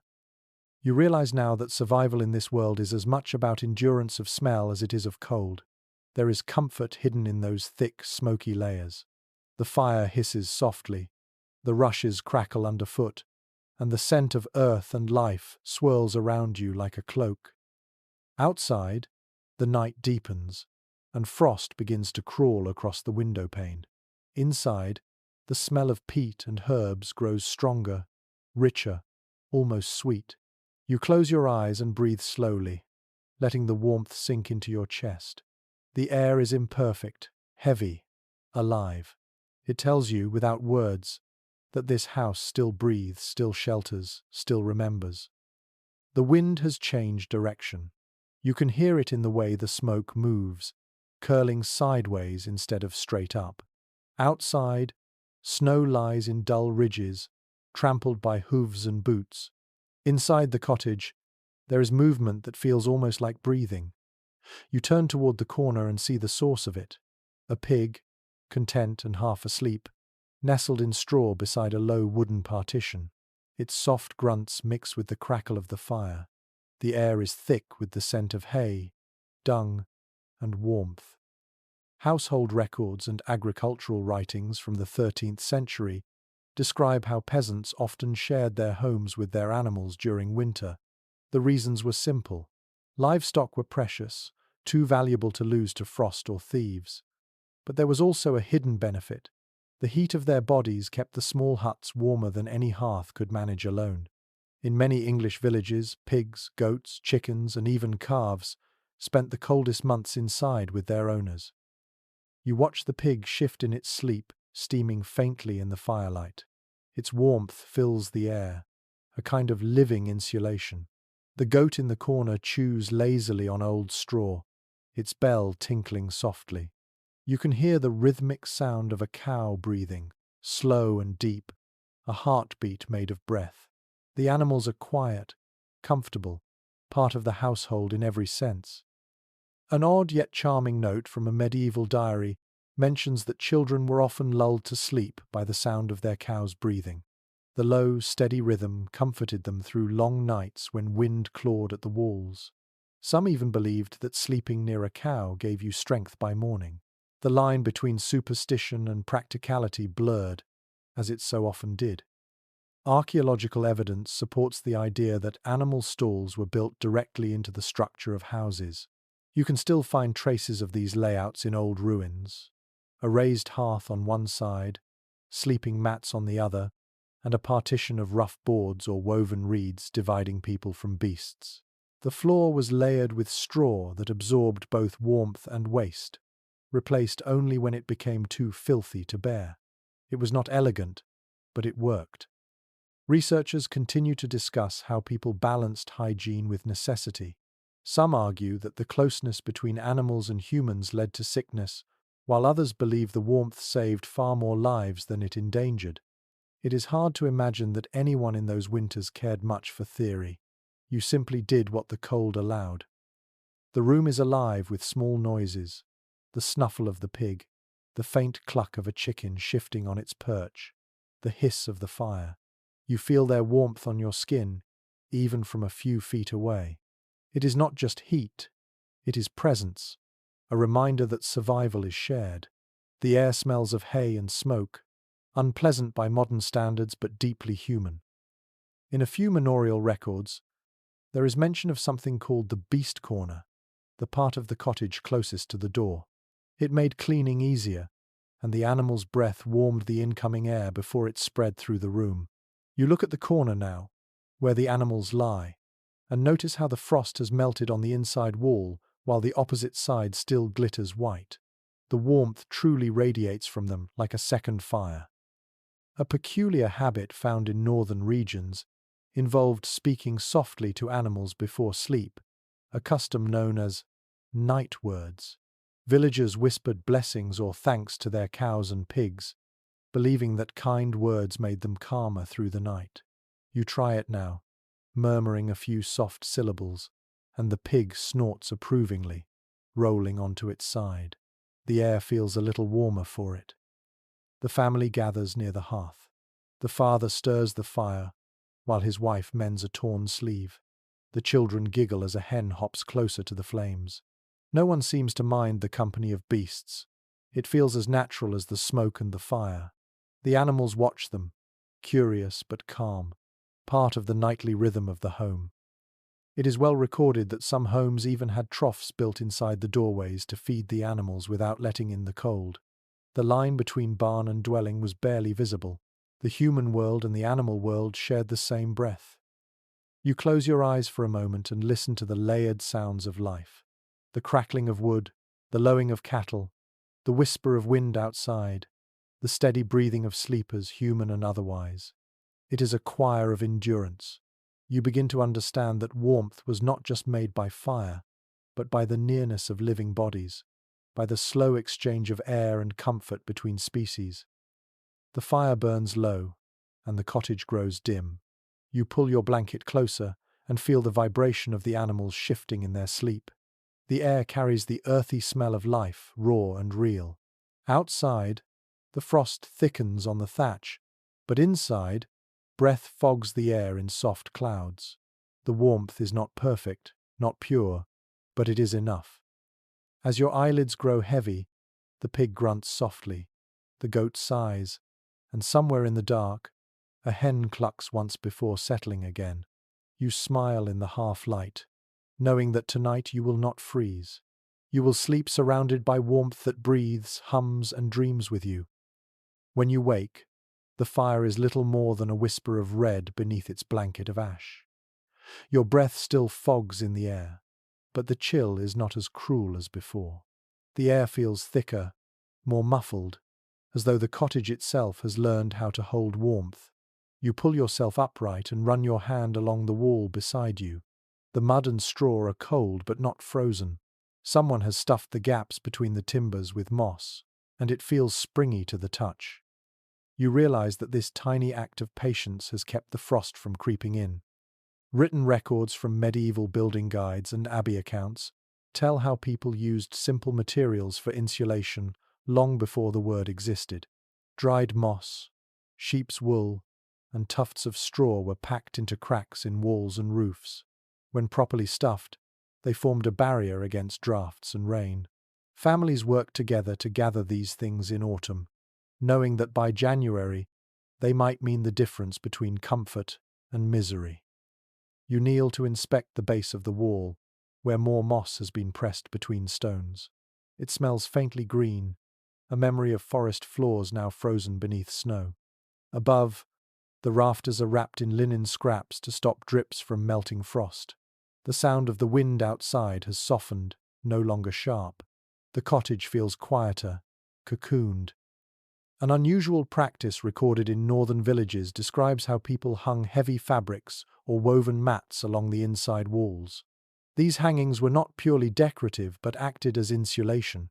In richer homes they became tapestries, embroidered with hunting scenes or saints, but in poorer cottages they were simple pieces of sackcloth or old cloaks. Even so, they changed the atmosphere of a room, turning it from a space of survival into a space of rest. Archaeological evidence from preserved medieval houses shows small holes where wooden pegs once held these wall hangings in place. When they are reconstructed, the difference is immediate. Sound becomes softer, air feels warmer, and the flicker of firelight glows more gently. You can imagine sitting here centuries ago, tracing the outline of a fabric fold while the storm roared outside. Some modern historians debate how conscious these choices were. Did villagers think in terms of insulation, or was it simply habit? Perhaps both. They may not have had words for thermal resistance, but they understood the feel of wind sneaking through a wall. Instinct taught them to block it with whatever they could find. A curious detail preserved in an old household account tells that families also covered floors with rushes mixed with dried herbs, like rosemary and lavender, not just for fragrance, but to trap heat rising from the fire. The rushes absorbed the day's warmth and released it slowly through the night. It was their version of a heated floor, simple and brilliant. You move closer to the hearth and poke at the ashes until a faint orange glow emerges. The warmth grows, small but sure. Someone has hung a blanket across the doorway, and it flutters slightly with each draft.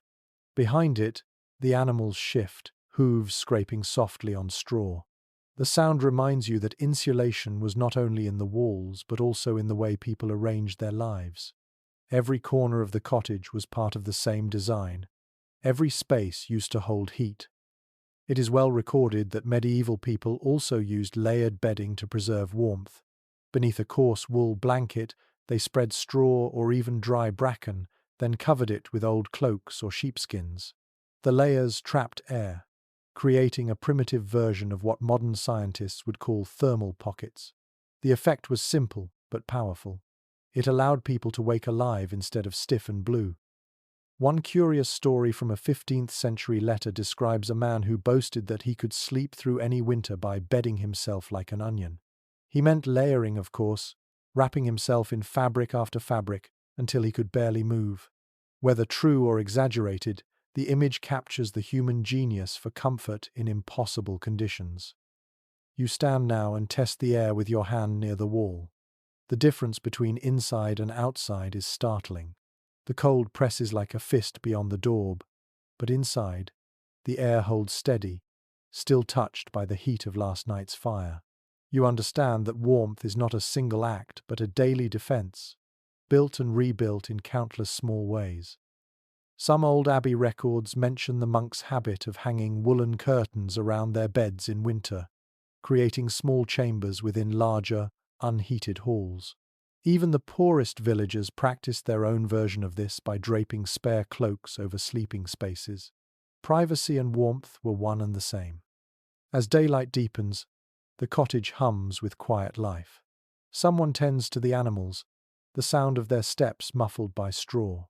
The moss in the walls glows faintly green in the dim light. A pot bubbles softly, sending steam curling upward. The air carries no sharpness now, only a slow, even warmth.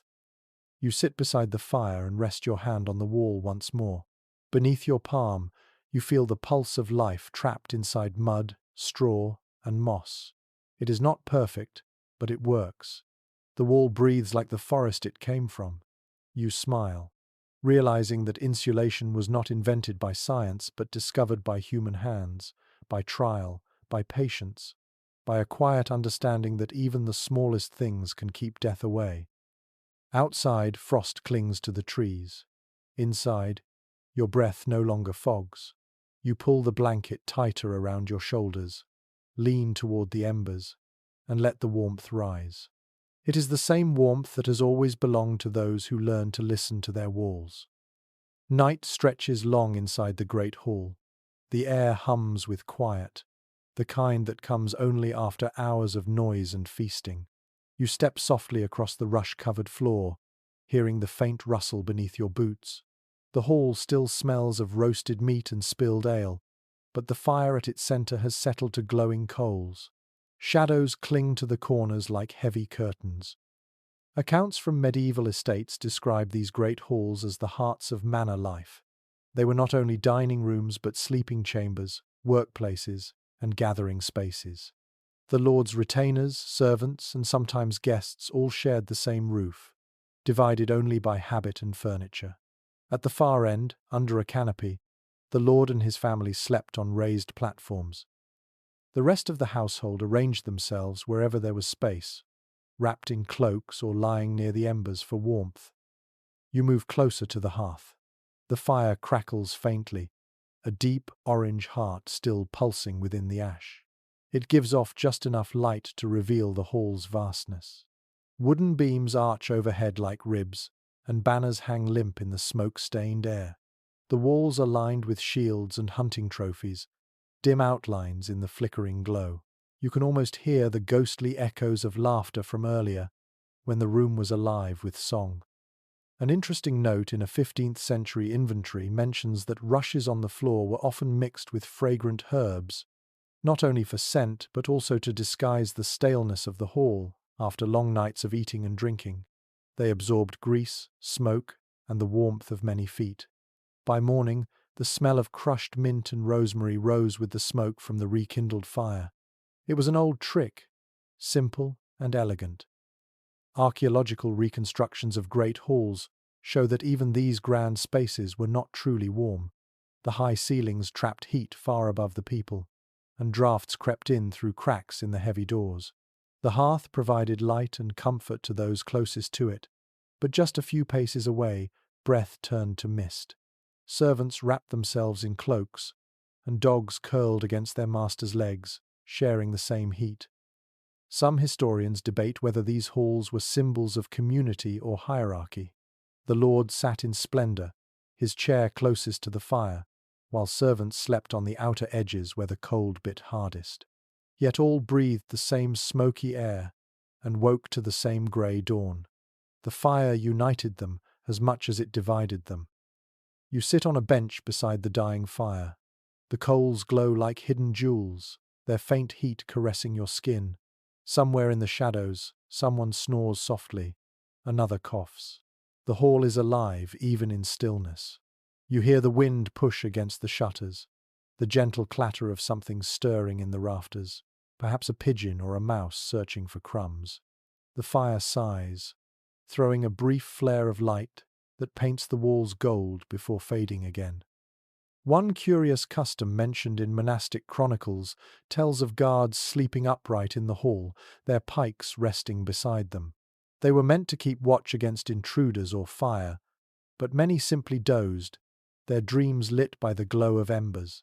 The chronicler jokes that the warmth of the hearth made even the most loyal men forget their duty. You can almost see them now, half awake, the flames reflected in their half-open eyes. The hall is quiet, except for the rhythm of breathing, dozens of soft sounds blending into one. Each person here, noble or servant, drifts between wakefulness and sleep in the same orange glow. It feels strangely intimate, this shared vulnerability beneath the roof beams. You sense that warmth in such a place comes less from the fire and more from the nearness of others. It is well documented that the great hall served as the Lord's power made visible. Guests judged his wealth by the size of the fire and the quality of the timber above it. Yet even the grandest flames left the corners cold. Some halls experimented with stone hearths and metal grates to draw in more air, small steps toward efficiency centuries before science explained why. You admire their persistence. A peculiar detail from an old household record notes that cats were kept in these halls not only for catching mice, but because their presence was thought to bring calm to sleeping men. Their purring was believed to steady the heart and soothe bad dreams. You glance toward the edge of the firelight and see a cat curled on a cloak, its eyes half open, gleaming like twin embers. As the night deepens, the wind outside grows louder. The door creaks, and cold air slips through the gaps. Someone stirs and throws another log onto the fire. Sparks leap upward, briefly lighting the carved beams above.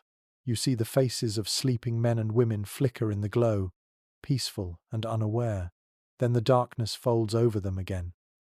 You lean back against the bench and close your eyes. The warmth touches your face, gentle and constant. The smell of smoke clings to your hair and clothes. For a moment, you are part of this great breathing space, this shared rhythm of exhaustion and endurance.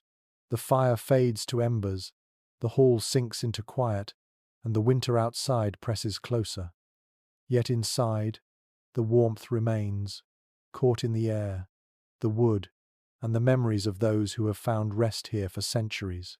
You drift to sleep in that same glow, under the same beams, surrounded by the steady pulse of human life that refuses to freeze. The morning begins with the toll of a distant bell. Its sound rolls through the frost-covered valley, steady and solemn. You open your eyes to pale light filtering through narrow windows and the faint echo of chanting in the distance. The air smells faintly of damp stone and burning tallow. You are no longer in a village but within the walls of an abbey, a place where silence and discipline rule the day. Here, warmth is not a matter of comfort but of order. Records from medieval monasteries describe in careful detail how monks organized their lives around the hours of prayer and the struggle against the cold. Their thick stone buildings held the chill like a memory. Yet through ingenuity and faith, they managed to endure winters that would have crushed weaker spirits. Each abbey was an experiment in balance between spiritual austerity and physical survival. You follow the sound of voices through a long cloister. The stones beneath your feet are cold enough to numb your toes, even through leather soles. Moisture clings to the walls, glistening in the faint light. The chanting grows louder as you approach the church, but it carries no warmth, only calm. When the monks sing, their breath rises in small clouds, merging with the incense that fills the air. The scent is sharp, both sweet and smoky, cutting through the damp like sunlight. In the refectory, a few candles flicker against the grey stone. A monk ladles thin porridge into bowls, his movements slow and measured. The benches creak as others sit, their habits brushing softly against the floor. No one speaks. The silence feels like a second layer of clothing, insulating them more than wool ever could. Archaeological evidence reveals that monasteries were among the first places in medieval England to experiment with heating systems. Some abbeys built small channels called flues beneath their floors to carry warm air from distant fires. Others used double walls that trapped heat from kitchens and workshops. These early innovations were uneven but remarkable. Where peasants relied on animals and proximity, monks turned to structure and engineering. One curious discovery from the remains of Fountains Abbey shows a room once known as the warming house. It contained the only fire in the monastery apart from the kitchen. Monks were allowed to visit it only briefly to warm their hands before returning to their duties. It was both blessing and temptation, a place where discipline met mercy. You can almost see them now, standing in a circle around the fire, their faces lit orange against the grey stone, their breaths rising like prayers. Scholars continue to discuss how monasteries balanced their vows of poverty with the need for comfort. Some argue that warmth itself was seen as a spiritual weakness, something to be endured rather than sought. Others point out that monasteries preserved knowledge of architecture and craftsmanship that kept entire communities alive. In their pursuit of moderation, the monks may have stumbled upon wisdom far deeper than they intended. You move toward the cloister garden, where frost coats every leaf in silver. The air is still, and the world feels suspended between prayer and silence. You brush a finger across a frozen rose and watch it sparkle in the dim light. Somewhere, a monk coughs softly, and the sound echoes against the walls. The cold is absolute, but so is the peace. A peculiar monastic rule recorded at Glastonbury instructed brothers to sleep in their habits to save both warmth and humility. Their woolen robes were thick, scratchy, and heavy with the smell of smoke and lanolin. Beneath them, they wore simple linen shifts, sometimes stuffed with straw for insulation. You can picture rows of monks lying on wooden pallets, each wrapped like a cocoon, breathing in unison. The fire outside might die, but their shared breath would keep the air alive. Inside the scriptorium, a monk bends over a parchment, his fingers stiff from cold. A small candle flickers beside him, the wax pooled around the base. The quill trembles in his hand, but the writing continues, slow and careful. He pauses now and then to warm his ink or rub his hands together. The smell of ink and smoke fills the narrow room. Centuries later, his letters will still be sharp, as if the cold itself carved them. It is well recorded that some abbeys built their sleeping quarters above kitchens or bakeries, letting the heat rise through the floorboards. The smell of bread often drifted into their dreams. For a few hours each night, they slept surrounded by warmth and the faint sweetness of grain. You imagine how those moments must have felt, like standing at the edge of heaven after days of cold. A rather touching anecdote from a monastic chronicle tells of a young novice who tried to smuggle a coal from the kitchen into his cell, hiding it in a cloth to keep warm. When discovered, he confessed, and was forgiven on the condition that he share it with others. The story ends with the note that the brothers found warmth in charity more than in fire. The bells ring again, deep and resonant. The monks rise from their work and move toward the chapel. You follow, your footsteps echoing alongside theirs. The air feels lighter now, warmer somehow, though no new fire has been lit. Perhaps it is faith, perhaps simple rhythm. The chant begins once more, rolling through the cold air like the sound of flowing water. You stand in the doorway, watching the flicker of candles against the stone. The abbey breathes in silence, in order, in the steady endurance of human will. The cold remains, but it has lost its cruelty here. It has become part of the discipline, part of the lesson that warmth, like holiness, is not always given freely but earned through persistence. Outside, frost glitters beneath a pale Sunday. Inside, the monks sing softly, their voices rising and falling with the rhythm of the season. And in that sound, the winter feels almost gentle. The bells fade into silence, leaving only the soft echo of footsteps in the corridor. You step out from the abbey's gate into the pale morning light. The frost has thickened overnight, turning the grass into a carpet of white crystals. Ahead, the church rises tall and solemn, its stone walls gleaming faintly in the Sunday. The air is cold enough to bite, yet when you push open the heavy wooden door, a different kind of chill greets you still, deep and holy. It is well known from ecclesiastical records that medieval churches were both spiritual centers and physical shelters. When storms howled across the countryside, villagers gathered inside these vast stone halls. The thick walls, built for eternity, offered protection from both weather and fear. They were cold to the touch but unyielding, steadfast in a world of impermanence. You walk slowly down the nave, your footsteps echoing like whispers. The air smells of wax, stone, and faint incense from yesterday's mass. The light that filters through the small coloured windows paints the frost outside in muted reds and blues. You can see your breath, a ghost floating through sacred air. A few villagers kneel at the altar, wrapped in rough cloaks. Their prayers rise like mist toward the vaulted ceiling.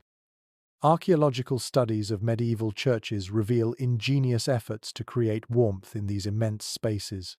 Floors were often layered with straw or rushes, replaced after feast days to keep them dry. Some larger churches built small side chapels with low ceilings where candles and human bodies could trap heat. The candles themselves gave off as much warmth as light, each flame a tiny rebellion against the vastness of the cold. An interesting note in a parish record from Lincolnshire mentions that parishioners sometimes brought their own hot stones wrapped in cloth to hold during long winter sermons. The stones were heated in hearths before dawn and carried carefully to church, turning hands red from their hidden glow. In a way, faith itself became portable warmth. Some historians continue to debate whether the chill of medieval churches was intentional. Perhaps the cold was meant to humble the body so the spirit could rise above discomfort. Others believe it was merely unavoidable, a side effect of ambition. Whatever the case, the experience of standing in those echoing halls was not of pain but awe. The cold sharpened every sound, made every flame look brighter, every prayer feel heavier. You move closer to the altar, where candles flicker beside a carved crucifix. Their scent of beeswax fills the air, soft and comforting. The priest's voice murmurs from the shadows, low and steady, his breath visible in the dim light. The congregation kneels, heads bowed, their cloaks brushing the floor. For a moment, Everyone breathes together. The air grows warmer, or perhaps your body adjusts, finding peace in stillness. A curious custom recorded in several church accounts describes parish feasts held within these stone walls during the harshest winters. After prayers, the villagers would share bread and ale, their laughter echoing up to the rafters.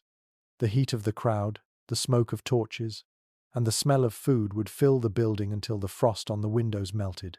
It was both worship and survival, a communion of warmth as much as of faith. You sit on a bench near the door and watch as a few latecomers enter, shaking snow from their cloaks. Their boots leave wet prints on the stone. A dog follows one of them and curls by the threshold, steam rising from its fur. The priest smiles but says nothing. Even the animals, it seems, are welcome here from the cold. It is recorded in old church maintenance logs that fires were occasionally lit in braziers during long vigils, though such acts were frowned upon by the clergy. The smoke would drift up into the rafters and linger for days, staining the stone black. Yet those stains, still visible centuries later, tell the story of bodies seeking warmth while souls sought salvation.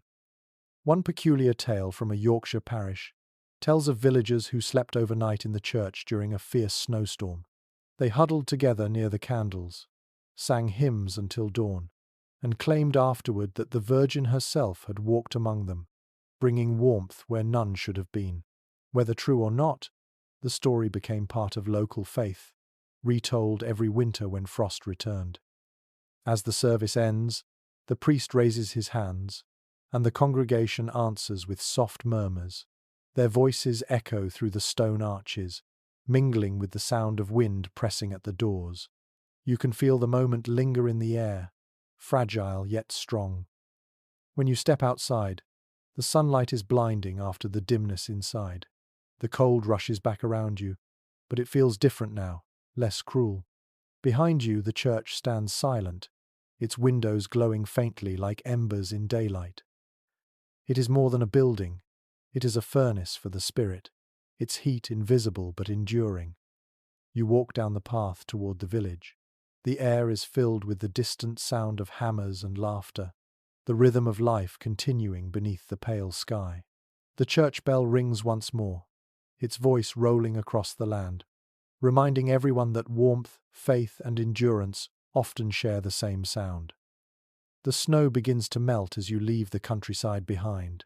The road turns to a ribbon of mud, and the smell of smoke thickens in the air. Ahead, the town rises through the mist like a forest of roofs. Narrow houses lean together above the crooked streets, their upper floors almost touching. The sound of bells mixes with the creak of carts and the chatter of voices. It is here, in the cramped heart of a medieval town, that shelter takes on new meaning. Municipal records from the 14th century show that townhouses were narrow but tall, each one pressed tightly against its neighbours. Builders worked with what little space the city allowed. The lower floors were shops or workshops, the upper rooms for sleeping and storage. The warmth of daily life gathered in the walls, and the heat of one family often seeped into the next. Crowded as they were, these houses trapped warmth far better than open cottages. You walk beneath a timbered archway where the smell of bread and tallow candles fills the air. The sound of chopping wood and boiling water spills from open doors. The street feels alive, its noise bouncing between the close-packed buildings. When you touch the wall beside you, the plaster feels warm. Behind it, a hearth burns, its smoke curling through the chimney like a heartbeat rising into the sky. Archaeological studies of medieval towns confirm that density itself became insulation. Streets were narrow to block the wind, and the houses shared supporting beams. Roofs overlapped in places, forming tunnels of shadow where rain rarely reached the ground. These streets may look chaotic now, but they were shaped by centuries of survival instincts, each crooked turn an answer to the cold. A curious record from York describes how neighbours sometimes built connecting doors between their attics, allowing warmth and gossip to pass freely. During the hardest winters, entire rows of houses became single, shared shelters, their occupants bound together by necessity rather than friendship. You imagine the laughter and grumbling travelling through those upper rooms, carried on air heavy with smoke and stew. Inside one such townhouse, you find a family gathered around a small hearth. The room is narrow, the ceiling low, but the space hums with heat. A pot of barley and cabbage bubbles on the fire. The windows are shuttered tight, covered with oiled cloth. The only light comes from the flames and a small tallow lamp on a shelf. You feel the warmth reach your face immediately, soft and close. It is recorded in merchant ledgers that city dwellers burned coal earlier than the countryside. The trade routes along rivers made it easier to transport, and its heat was steady. But coal brought its own smell, sharp and sour, clinging to hair and clothing.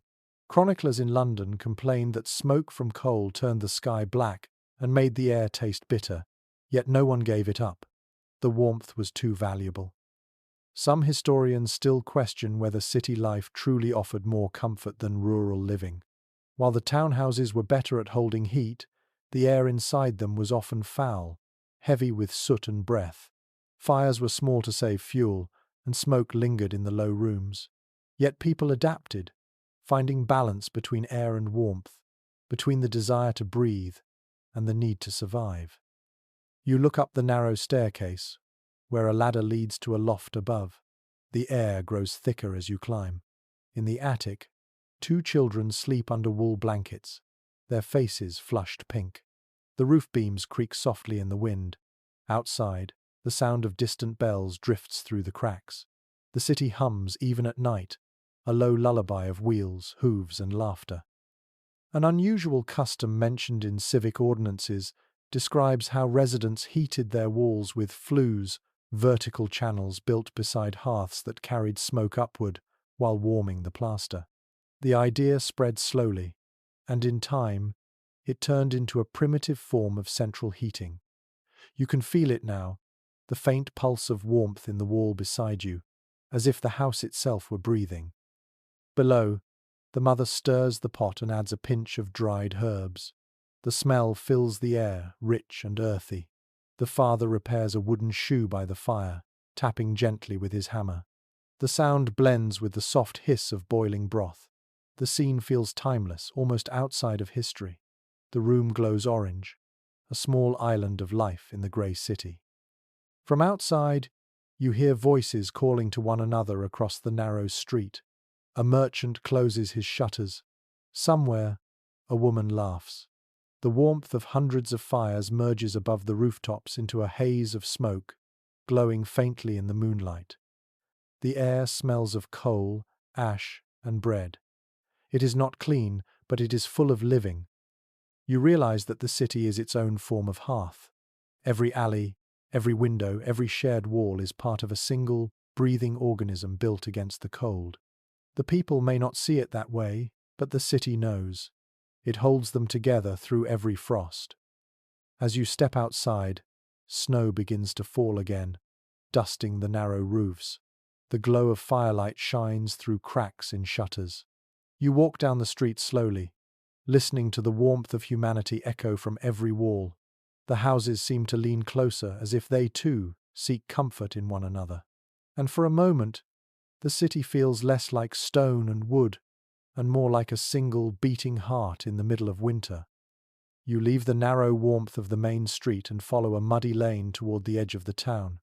The air grows colder again, sharper, thinner. The sounds of merchants and hammers fade until only the wind remains. Ahead, beyond the last row of houses, the world feels quieter and forgotten. This is where the poor live, pressed against the walls of the city, surviving on scraps of warmth that drift outward from other people's fires. Chroniclers of the later Middle Ages often wrote about this borderland between safety and exposure. Towns were walled, but not everyone lived within them. The poorest workers, beggars, widows, and wanderers built huts along the outer ditches or against the city gates. Their shelters were makeshift, often pieced together from discarded timber, broken carts, and layers of rags or straw. When frost came, the walls of these shanties stiffened into brittle shells. You walk between these fragile homes, their roofs sagging under frost, Smoke seeps weakly from holes patched with cloth. The smell is sharp and bitter, the smoke of anything that burns, sticks, dung, scraps of cloth, even dried reeds from the river. A child peers at you from behind a cracked board, his cheeks streaked with soot. Inside, you can see a flicker of light, a tiny fire fighting against the wind that slips through every seam. An odd, but poignant note in a town record from Norwich mentions that city guards sometimes allowed the destitute to sleep beside the gate fires meant to keep the hinges from freezing. The guards complained about the smell, but pitied them enough to share a little warmth. You imagine those nights, people huddled in the shadows of the gates, the flickering glow painting their faces red and black, the city behind them just out of reach. Archaeological surveys along the outskirts of medieval towns reveal clusters of pits filled with ash and bone, traces of small fires built directly on the frozen ground. These were not hearths, but last resorts, open blazes that smoked and died within hours. The people who lit them would sleep in circles around the embers, pulling scraps of cloth over their heads. The earth itself became both bed and blanket. Some historians still question how the poorest survived at all. Charity records mention bread and broth distributed at monasteries and churches, but shelter was harder to come by. Winter turned mercy into a form of architecture. A barn door left unlatched, a ruined wall that broke the wind, a cart covered in rags, these were homes enough for a night. The miracle was that anyone woke up in the morning. You stop at one hut built against the outer wall of the town. Its frame is a patchwork of old planks, and its roof is little more than a net of sticks covered in moss and cloth. Inside, a woman stirs a pot of thin gruel over a handful of glowing coals. The warmth barely reaches her face. She glances up, nods, and returns to her work. You can see that every movement is practiced, efficient, born of habit and necessity. The fire crackles weakly, fighting for air. A curious practice mentioned in several letters from city clerks describes how beggars would heat stones in communal fires, then carry them wrapped in cloth under their clothes. The stones stayed warm for hours, pressed against skin, turning body heat into endurance. It was a portable hearth, small and humble, but it kept them alive through the darkest nights. The smell of the hut is a mix of damp, smoke, and sour cabbage. It should be unpleasant, but there is something comforting in its honesty. Every scent tells a story of survival. The woman's hands are red from cold, yet her movements are steady. The child beside her coughs softly, then reaches for the spoon she offers him. For a moment, you forget the cold entirely and see only persistence. It is well documented that towns enacted strict rules about who could build shelters near their walls. Yet every winter, the poor returned. The city needed them for labor in spring, and so, unofficially, no one drove them away.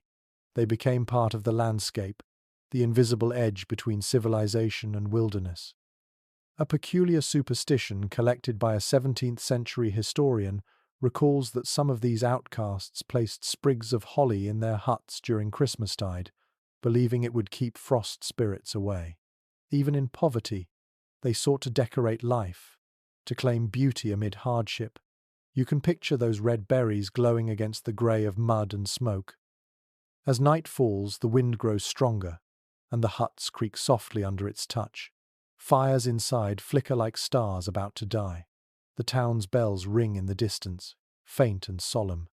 The woman beside the coals tucks her child closer, humming a tune so soft that it seems part of the wind. The sound is almost too fragile to survive the air, yet it does. You step back and watch as the faint glow of the fire reflects on the snow outside her door. It is small, barely more than a breath of flame, but it burns with quiet defiance. Around it, life endures, not through luxury or invention, but through sheer will. The town behind the wall glitters with lamplight. But this, you think, is the truest warmth of all the warmth that refuses to go out even when the world forgets to feed it. The wind stiffens as you cross the bridge toward the castle. Its stone walls rise from the mist like cliffs, their grey faces streaked with centuries of rain. The towers seem endless, each crowned with frost. You can hear the dull clang of iron gates and the faint echo of boots on cobblestone. This is a place built for power, not comfort. Yet inside these walls, even kings shivered. Chroniclers of the royal courts describe winter in castles with reluctant honesty. The grandeur was impressive, but the cold was relentless. Fireplaces blazed in every hall, yet their heat vanished into the vastness of the rooms. Stone absorbs warmth and releases it slowly, making the air heavy and damp. You can imagine the nobles wrapped in layers of fur, huddled beside flames taller than a man, still rubbing their hands for warmth. You step through the gate into the courtyard. The ground glitters with ice. Servants hurry past carrying bundles of firewood and buckets of ash. Smoke billows from narrow windows high above. The air smells of pitch and iron, mingled with the sharp tang of cold stone. Somewhere, a horse stamps and snorts, steam rising from its flanks. Inside the great hall, the fire roars within an enormous hearth, so large you could stand in it.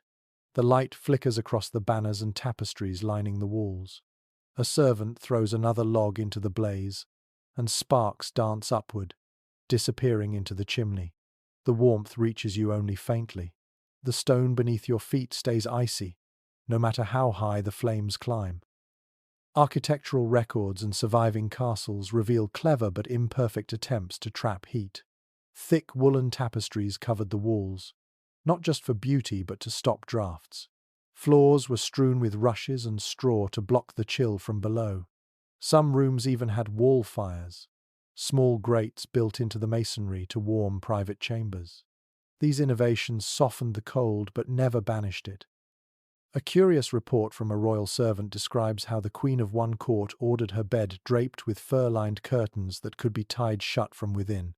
The bed became a private cocoon, a room within a room.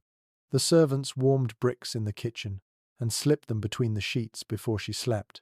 By morning, the bricks had cooled to stone again, leaving only the scent of smoke and linen. Archaeological surveys confirm that medieval castles stored heat unevenly. The kitchens, filled with fires and ovens, stayed almost tropical, while the long corridors and towers remained like caves. Servants sometimes lingered near the kitchens just to feel their blood again. The contrast between feast halls and chambers must have been startling, a wall of warmth one moment, a breath of frost the next. Scholars still discuss whether these castles were symbols of wealth or prisons of stone. Power demanded permanence, but permanence made warmth nearly impossible. The great walls that protected kings from enemies also trapped them within their own cold monuments. Yet even in this chill, life persisted with ceremony and grace. In a side chamber, a group of musicians tunes their instruments, fingers trembling in the cold. The sound of strings rises softly, delicate and brave. Candles flicker against their faces, painting them gold against the grey walls. The lady of the house sits by the hearth, wrapped in furs. Her breath still clouds the air as she smiles faintly, listening to the music. An old letter from a castle steward mentions that the king's dogs often slept in the royal bedchamber to provide warmth. The animals were prized for their loyalty but also for their body heat. He writes of them curling beside their masters, as if guarding them from the frost itself. You can picture it now. The quiet room, the crackling fire, the gentle sighs of dogs dreaming in the half-dark. The scent inside the castle is layered smoke, tallow, wool, and the faint sweetness of spiced wine. The air near the windows, however, feels colder, edged with ice. You run your hand along the stone and feel water trickle down, condensation forming where heat meets frost. The contrast is startling, almost alive. It is well recorded that castle servants rose before dawn to light fires in every chamber. Some carried long iron tongs with glowing coals from room to room, singing softly to keep themselves awake. By the time the nobles stirred, the fires were already roaring. Yet within an hour, the cold began to creep back, slow and steady as a tide. A rather touching story survives from a northern fortress, where a cook was said to have shared her only fur cloak with the stable boy one freezing night. When asked why, she replied that the rich have walls, but the poor have each other. The tale may be apocryphal, but it captures something true. Even here, surrounded by stone, survival depended on shared warmth. As the evening deepens, the hall grows louder. Servants carry platters, dogs chase scraps, and laughter fills the smoky air. The fire blazes brighter, shadows leaping across the walls. For a moment, it feels almost warm, as if the castle has decided to forgive the winter. Yet beyond the walls, frost creeps silently over the battlements, patient and eternal. You step outside into the courtyard once more. The stars shimmer above the towers, distant and cold. The castle looms behind you, its windows glowing faintly like embers in a mountain of ice. You realize that no matter how high the flames burn inside, the true warmth of this place lies not in the fire, but in the people who refuse to let it die. The morning light seeps through a haze of smoke, painting the sky in pale grey. You stand outside the castle gate and watch a line of villagers walking toward the woods, each carrying a small axe or bundle of rope. The frost crunches beneath their boots. Their breaths rise together, white against the cold air. They move slowly, heads down, toward the trees that have fed their fires for generations. Historical accounts from royal forests and village rolls record the same struggle year after year, the search for fuel. Wood was the heartbeat of survival. Every hearth, every forge, every kitchen depended on it. But by the late Middle Ages, forests across England had begun to thin. Too many winters, too many fires. The people turned to the woods each season, knowing they were slowly cutting away their future warmth.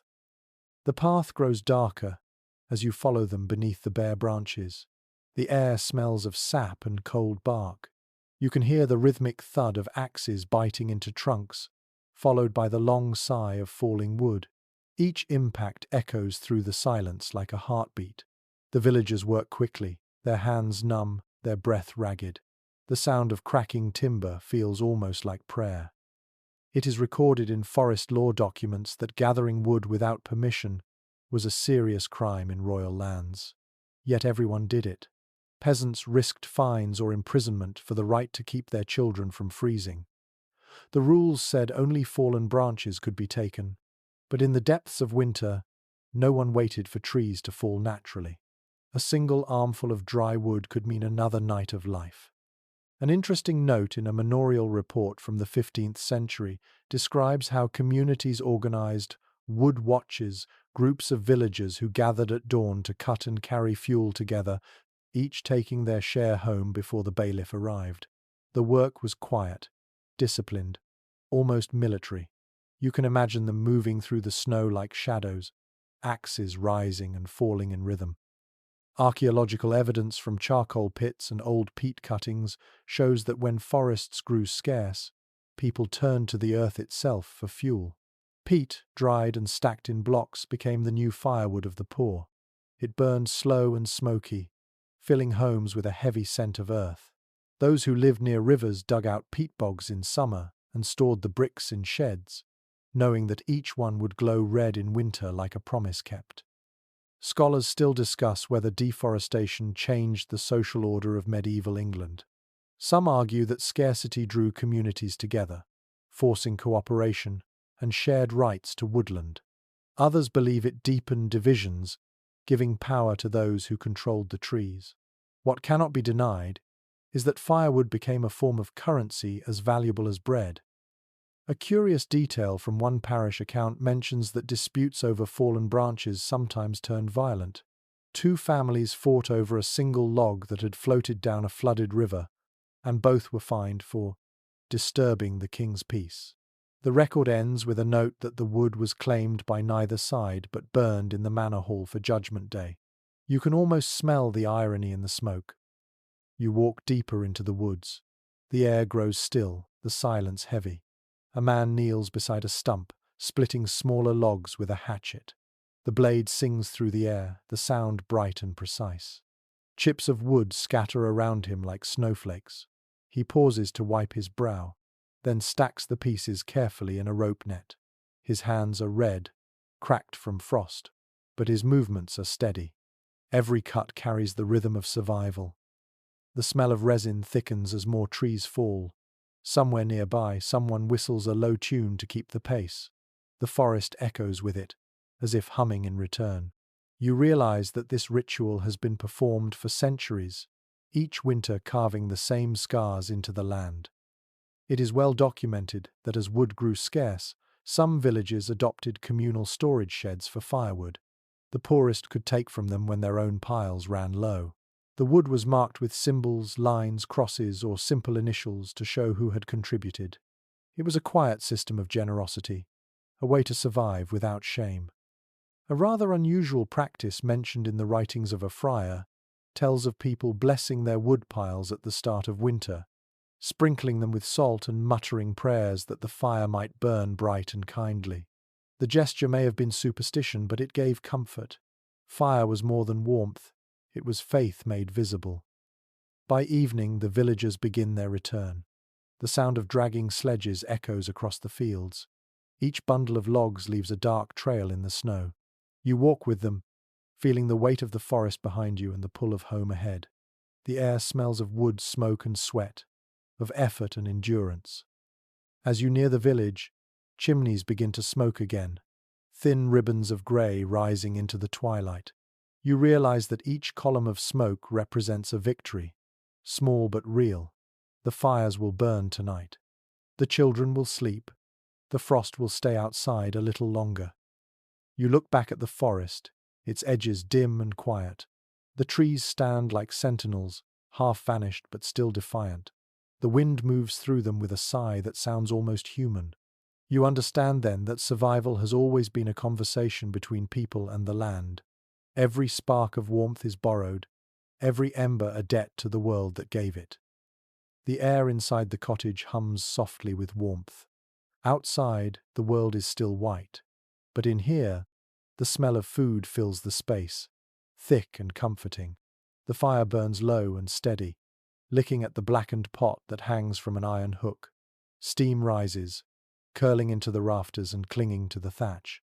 Someone stirs the pot with slow, careful motions, and the sound of wooden spoon against iron becomes a kind of music. Household records and letters from the late Middle Ages reveal how meals were more than nourishment in winter. They were acts of preservation. People gathered around the hearth not only to eat but to stay alive through the night.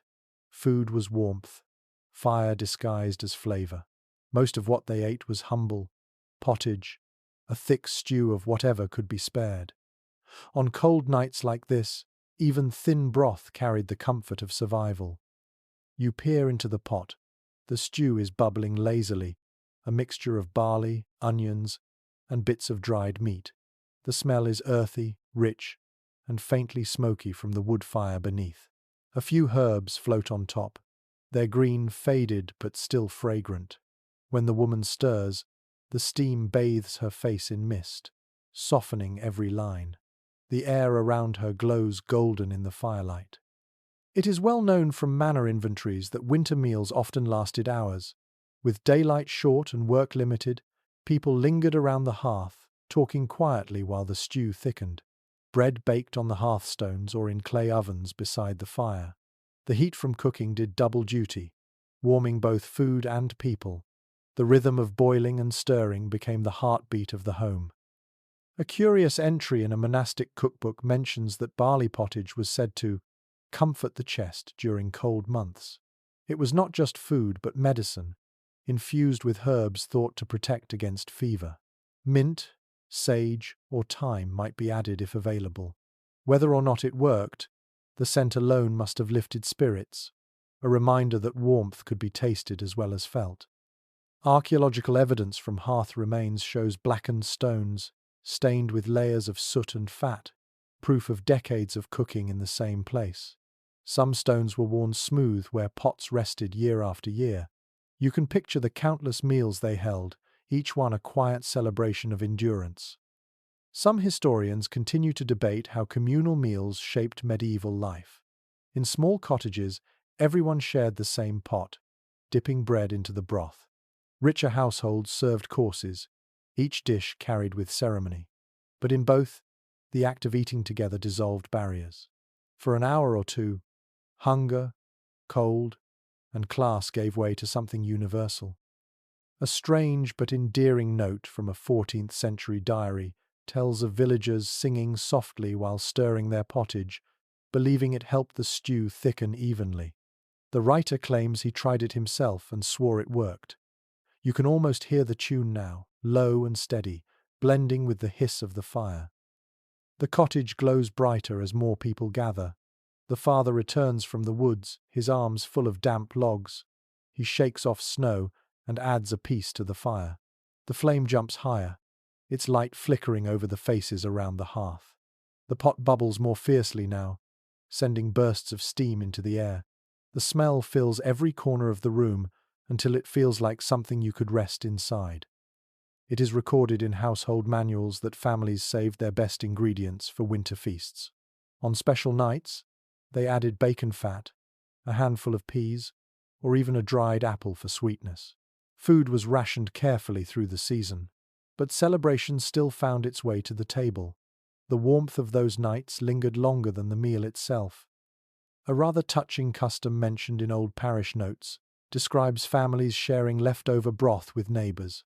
The poorest might receive a clay bowl left quietly by their door. No words were exchanged, just the shared knowledge that warmth belonged to everyone. In this way, kindness became another form of insulation, holding the cold at bay through generosity. The sound of eating fills the cottage now. Spoons scraping, soft laughter, a sigh of relief after the first bite. The stew is thick, the bread rough but warm. For a moment, the wind outside loses its voice. The flames glow steady, reflected in the children's eyes. Every sense tells you that this is what safety feels like. When the pot is empty, the fire dies down to coals. The family leans closer together, their bellies full, their faces drowsy in the fading light. The smell of cooked barley and smoke lingers long after the last ember fades. The children curl up on straw mats, the parents whisper quietly, and soon only the fire's slow breathing remains. You sit for a while longer, watching the last traces of steam disappear into the dark rafters. The warmth in the room feels alive, a spirit built from food, flame, and company. Outside, frost gathers again on the windows, but inside, it cannot reach you. You understand then that food was never just sustenance. It was a ceremony of warmth, a promise shared with every bite that life would continue tomorrow. The fire wakes you before the light does. The air inside the cottage feels heavier, thick with smoke and breath. Outside, the frost returns, silvering the thatch. You pull yourself up and hear the faint sound of coughing. It begins with the child, then the mother, a dull, rasping rhythm that fills the small room. The fire that kept them alive through the night has also filled their lungs with ash. Manorial accounts and early medical texts describe how winter sickness haunted medieval England like another season. The smoke from hearths without chimneys blackened ceilings, lungs, and throats alike. Winter cough, as some healers called it, claimed more lives than hunger. You can almost feel it now, that tightness in your chest, the taste of soot lingering in your mouth. The woman moves to the hearth, stirring the ashes to coax out the last red glow. Her breath hitches as she bends, a wheeze escaping her lips. Still, she works quietly, practiced in the balance between fire and suffocation. When she blows gently into the coals, a swirl of grey smoke fills the air again, curling around her face before escaping through the hole in the roof.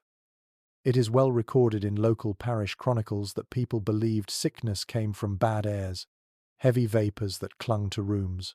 They did not yet understand infection, only that foul smells brought death. To fight them, they burned herbs or scattered crushed juniper across the floor. The sharp scent cut through the smoke, though it did little to change what they breathed. An odd but tender remedy described in one physician's manual advised mothers to warm ale with honey and garlic for their children's coughs. It was medicine born of the hearth, simple and soothing. You can picture the steam rising from a wooden cup, the faint sweetness masking bitterness, the mother's hand guiding the drink to her child's lips.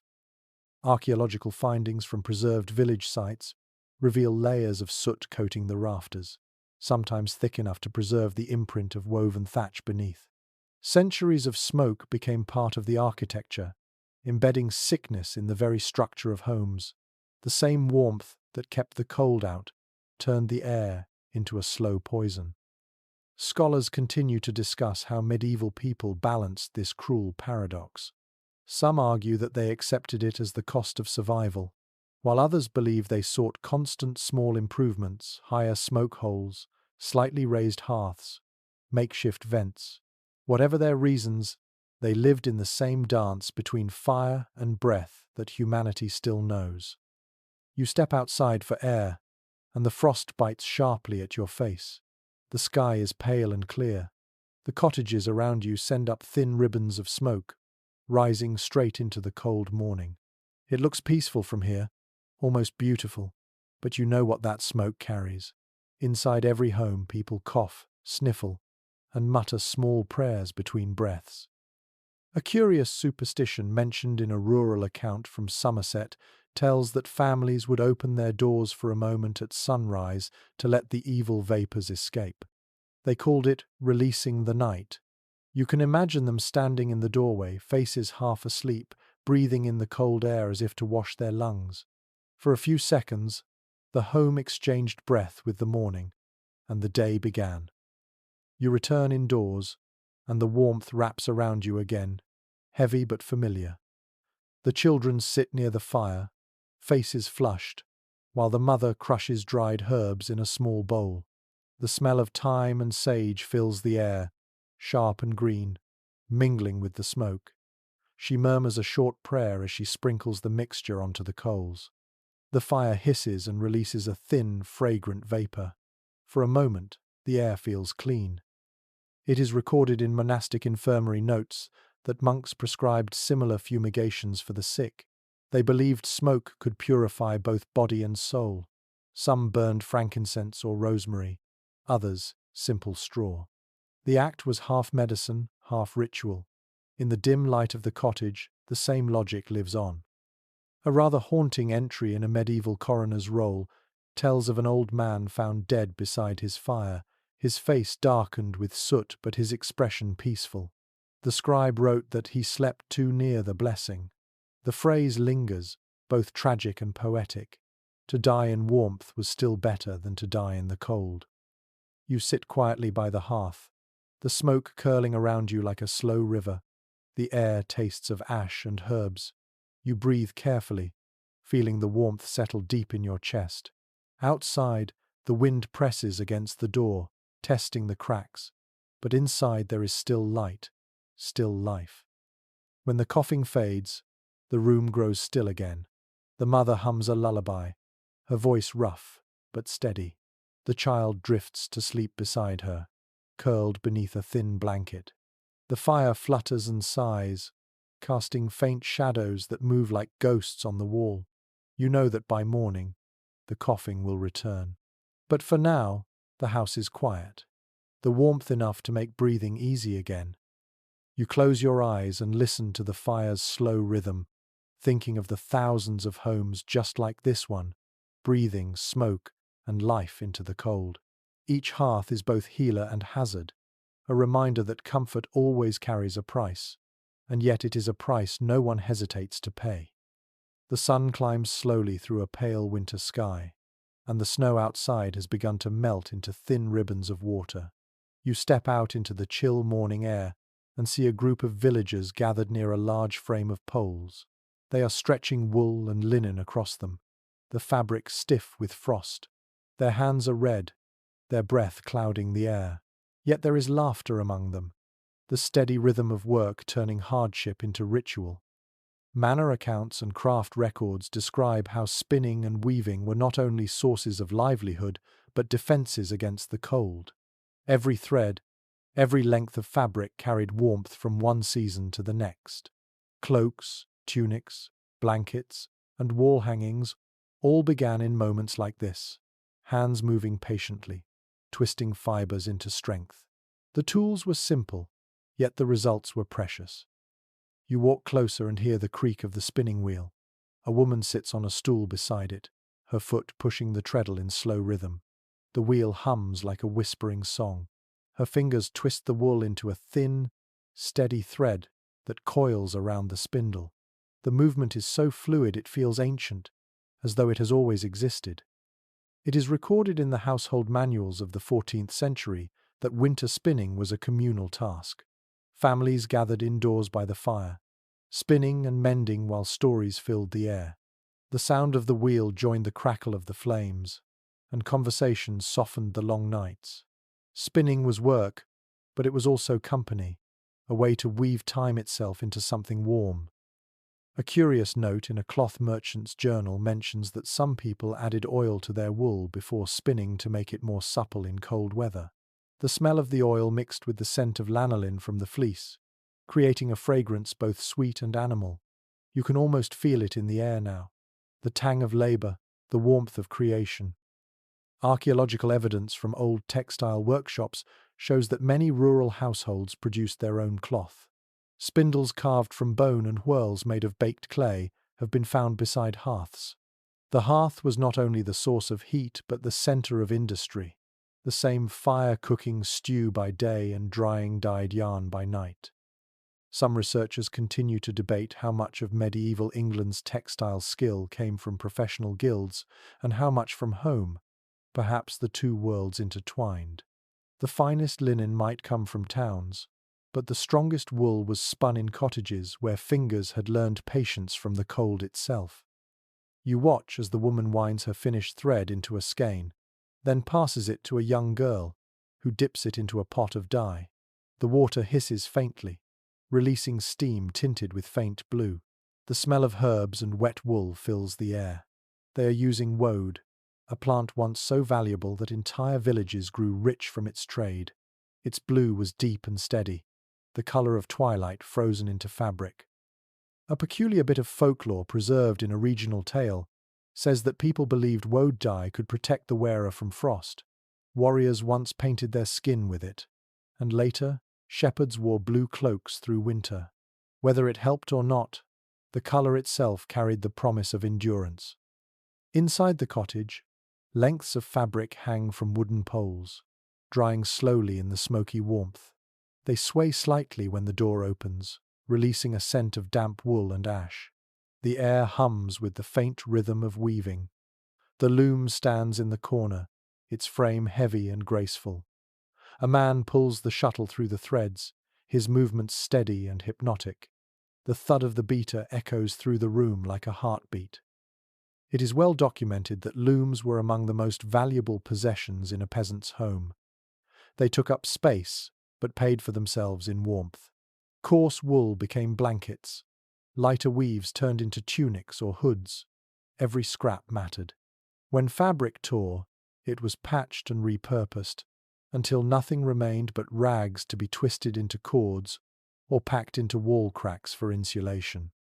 One charming but odd superstition mentioned in a medieval household guide warns weavers never to leave a loom unfinished overnight. The spirits of the house, it was said, might tangle the threads out of mischief. So before dark, workers covered their looms with cloth or said a small prayer for protection. You imagine them whispering over the frame as the fire dimmed, their breath fogging in the cold air. The weaver now pauses to stretch, his face glowing with the effort. The fire beside him burns softly, warming his hands. The fabric before him gleams faintly in the flickering light, a tapestry of survival made from patience and motion. The threads hum with quiet purpose, the same rhythm that has carried the village through every winter. As night falls, the spinning and weaving slow. The tools are put away, the dyed fabric hung near the hearth to dry. The room smells of smoke, wool, and faint sweetness from the woad. The people sit together, their shoulders touching, their work done for the day.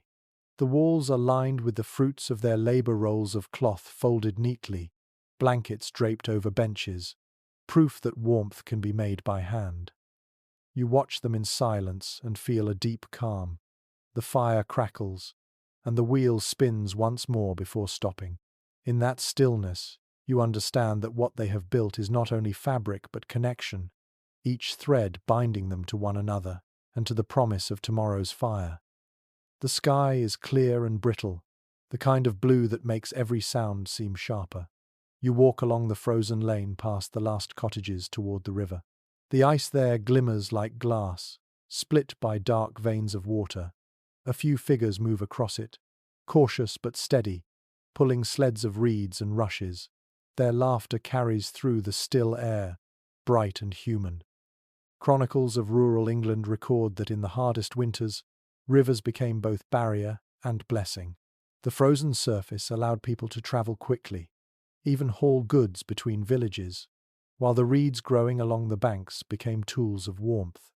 They were cut, dried, and woven into mats, baskets, and roofing. What grew in water became defense against the wind. You kneel near the edge, running your hand along a frozen stalk. It is smooth and strong, pale yellow in the sunlight. The faint smell of damp earth lingers. Nearby, a man kneels beside a bundle of rushes, binding them tightly with rope. He nods as you approach, his face hidden beneath layers of wool. "For the floor," he says simply. It is well documented in domestic accounts that rushes were a staple of medieval homes.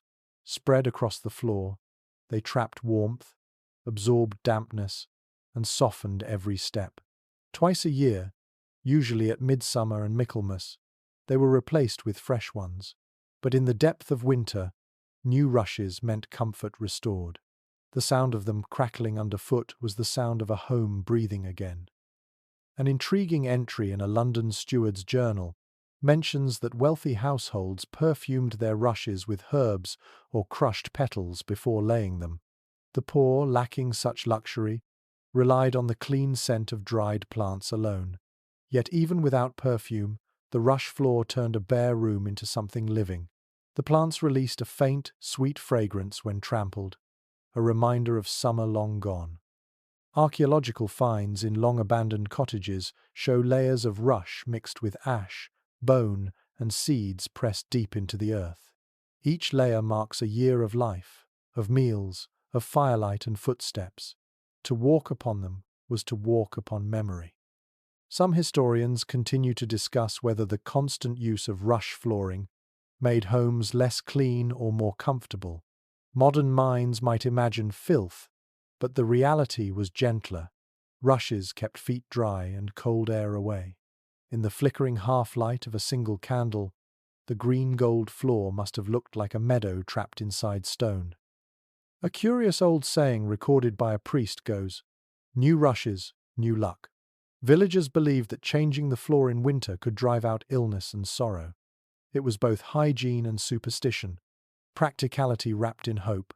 You can picture a family kneeling together, sweeping out the old rushes, the dust swirling in shafts of pale sunlight, the scent of earth rising as new life spread across the floor. The rush gatherers on the riverbank work with steady rhythm. The women slice through the reeds with curved knives, stacking them in neat piles. The sound is crisp, rhythmic, almost musical. Frost clings to the cut stems, glittering before it melts in the sunday. They tie the bundles tightly, their hands quick despite the cold. Each sheaf is a promise carried home on their shoulders. You follow them back toward the village. Along the way, the scent of wood smoke grows stronger. When they reach the cottages, the rushes are spread to dry by the fire. The room fills with the smell of damp grass and clean air. Children help scatter them, their laughter echoing in the small space. For a few moments, it feels like summer again, the warmth of memory flooding back through the smell of sun and soil. It is recorded in the household notes of a 15th century manor that rushes also lined sleeping spaces. People laid them beneath blankets or even under mattresses of straw. The stems creaked softly with movement, a sound like whispers in the dark. The rustle was comforting, the same sound heard on summer riverbanks now carried into the heart of winter.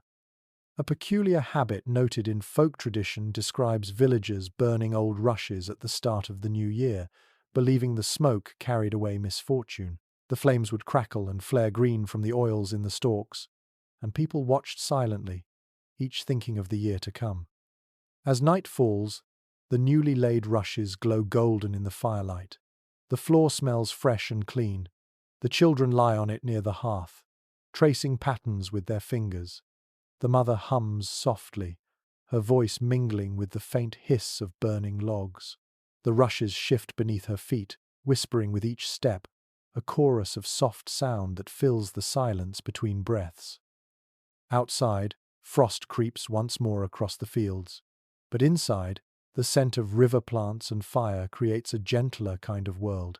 You sit quietly, watching the flames reflect in the new floor, and realize that survival is often built from small things: a handful of reeds, a day's labor, the memory of summer brought home to meet the winter. The thaw begins quietly. It starts with a sound, the faint drip of melting frost from the eaves. You lie still for a moment, listening. The air in the cottage feels lighter, less sharp, though the smell of smoke still lingers in your clothes. Outside, the snow has softened to slush, and the first patches of earth peek through. You step out into the weak sunlight, and for the first time in weeks, you hear birds. Their voices sound uncertain, like instruments being tuned after a long silence. Records from medieval chronicles describe this fragile time between winter and spring as both relief and danger. The ice broke, but the mud swallowed carts.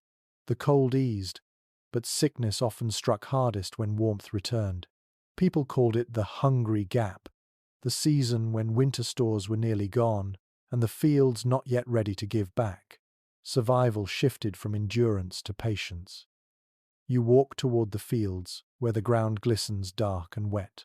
A man bends to test the soil with his hand, nodding quietly.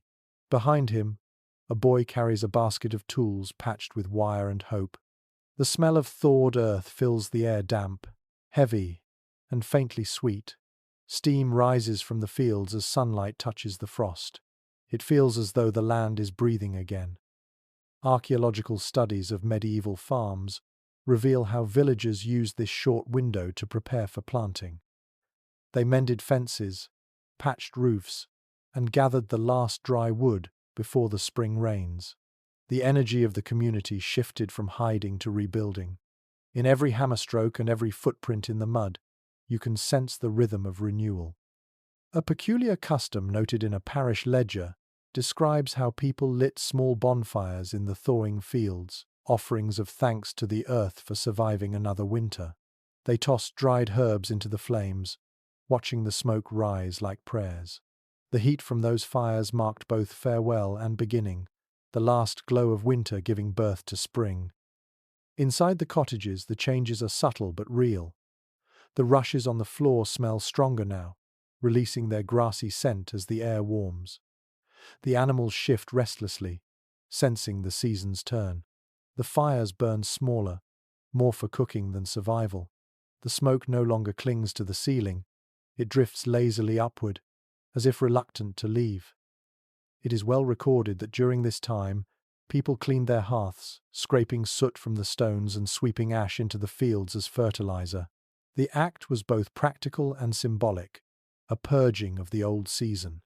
The grey dust carried traces of every meal, every story, every cough of winter. Returned to the earth, it became the seed of warmth for next year. A curious entry from a friar's diary tells of villagers who opened their doors wide for a single day each spring, letting the cold wind sweep through the house.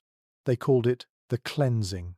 Everything that had been shut tight for months, the air, the light, the hearts, was allowed to breathe again. The rush of fresh wind through smoky rooms was said to chase away sickness and sorrow alike. Scholars still debate whether medieval people truly saw spring as rebirth or simply as reprieve. Their songs and prayers speak of gratitude, but also caution. They knew how quickly frost could return, how fragile warmth really was. Perhaps that is why they celebrated the smallest signs: a bird's cry, a drip of water, the first green blade pushing through the soil. You return to the village and find it buzzing with quiet work. A woman scrubs a wooden bowl with sand, singing softly to herself. A child pours melted snow into a bucket, watching it catch the light. The air smells faintly of wet straw and clean water. The sound of laughter comes from somewhere behind the cottages. Life has begun to stretch again, tentative but determined. An endearing but odd note from a local song collected centuries later says, "When the mud takes your boot, spring takes your breath." The words capture this season perfectly: clumsy, messy, hopeful. Every step is both a struggle and a joy. As evening falls, the fires in the cottages burn low but steady. The smoke rises into clear sky, no longer pressed down by frost. The stars return, sharp and cold, but the air beneath them feels softer. Inside, the people rest, their bodies still heavy from months of effort, but their spirits lifting. You sit by the door, feeling the cool breeze slide over your skin. The scent of thawed earth and smoke fills your lungs. It is not warmth yet, not truly, but it is the promise of it. You realize that this is what medieval survival meant, not the absence of hardship, but the ability to find beauty in the smallest signs of change. The frost will come again, of course. The cold never truly leaves England. But tonight, the land exhales, and so do you. For the first time in a long while, you breathe without fear. The morning arrives quietly, soft as breath.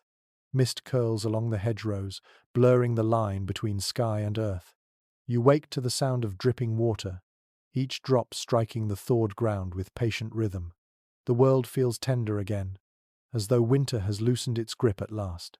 The air carries the scent of wood smoke fading into damp soil, a perfume of endings and beginnings.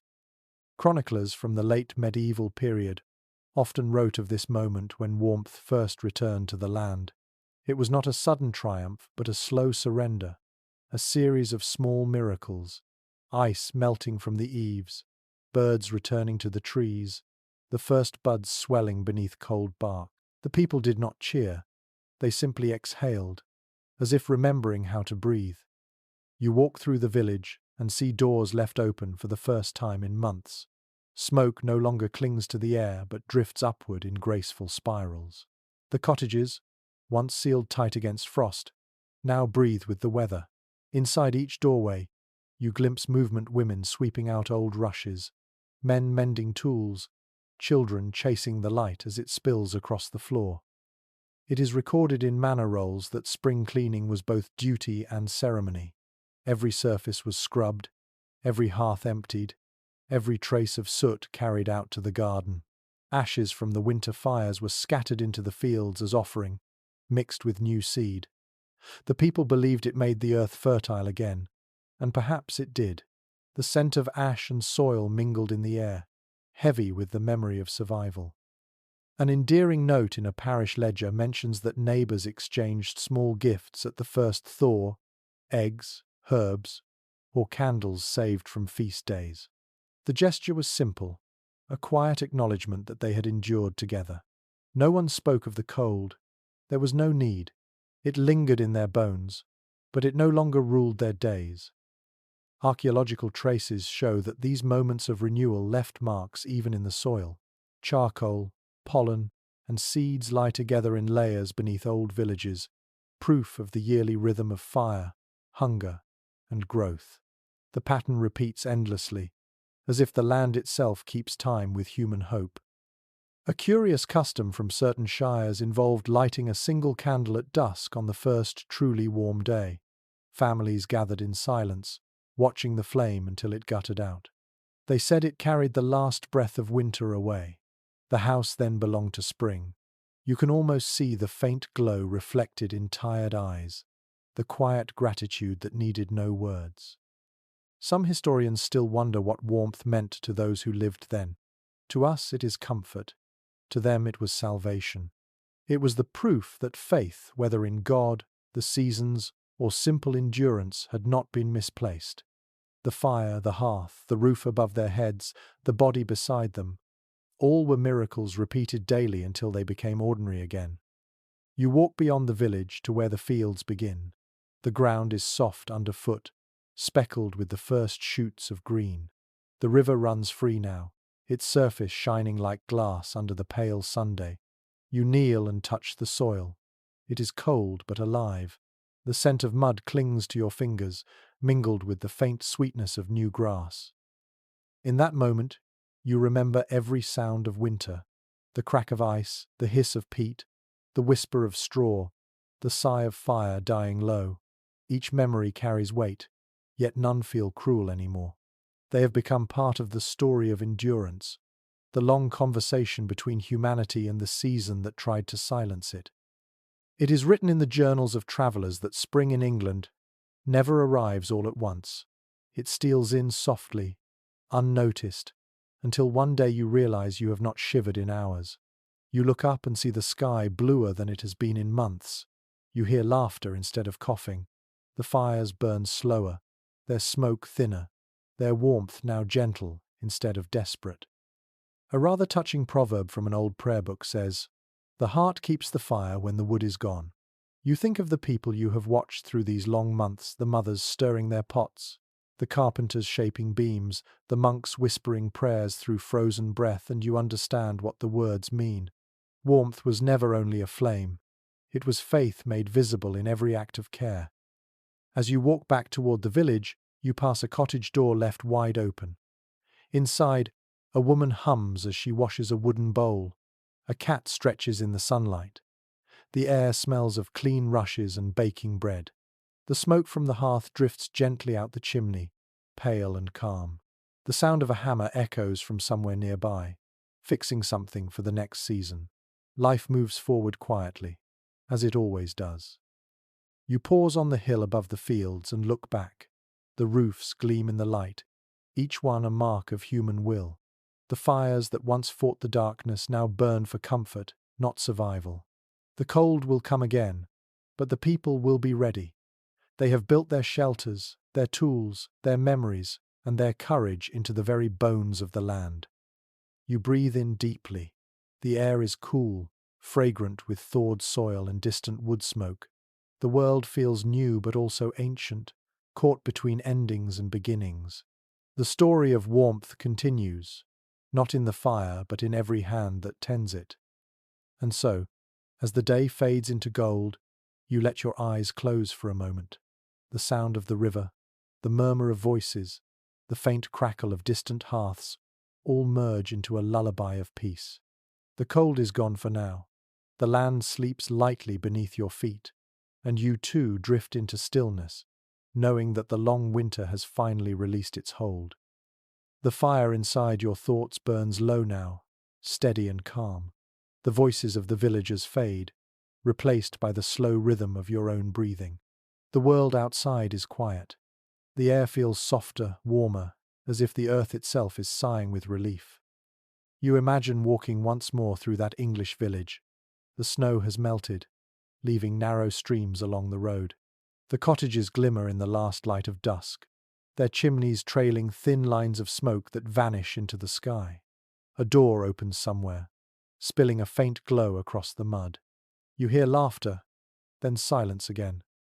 In that silence lies everything you have learned tonight, that warmth is never only a thing made by fire, but something built from patience, care, and hope.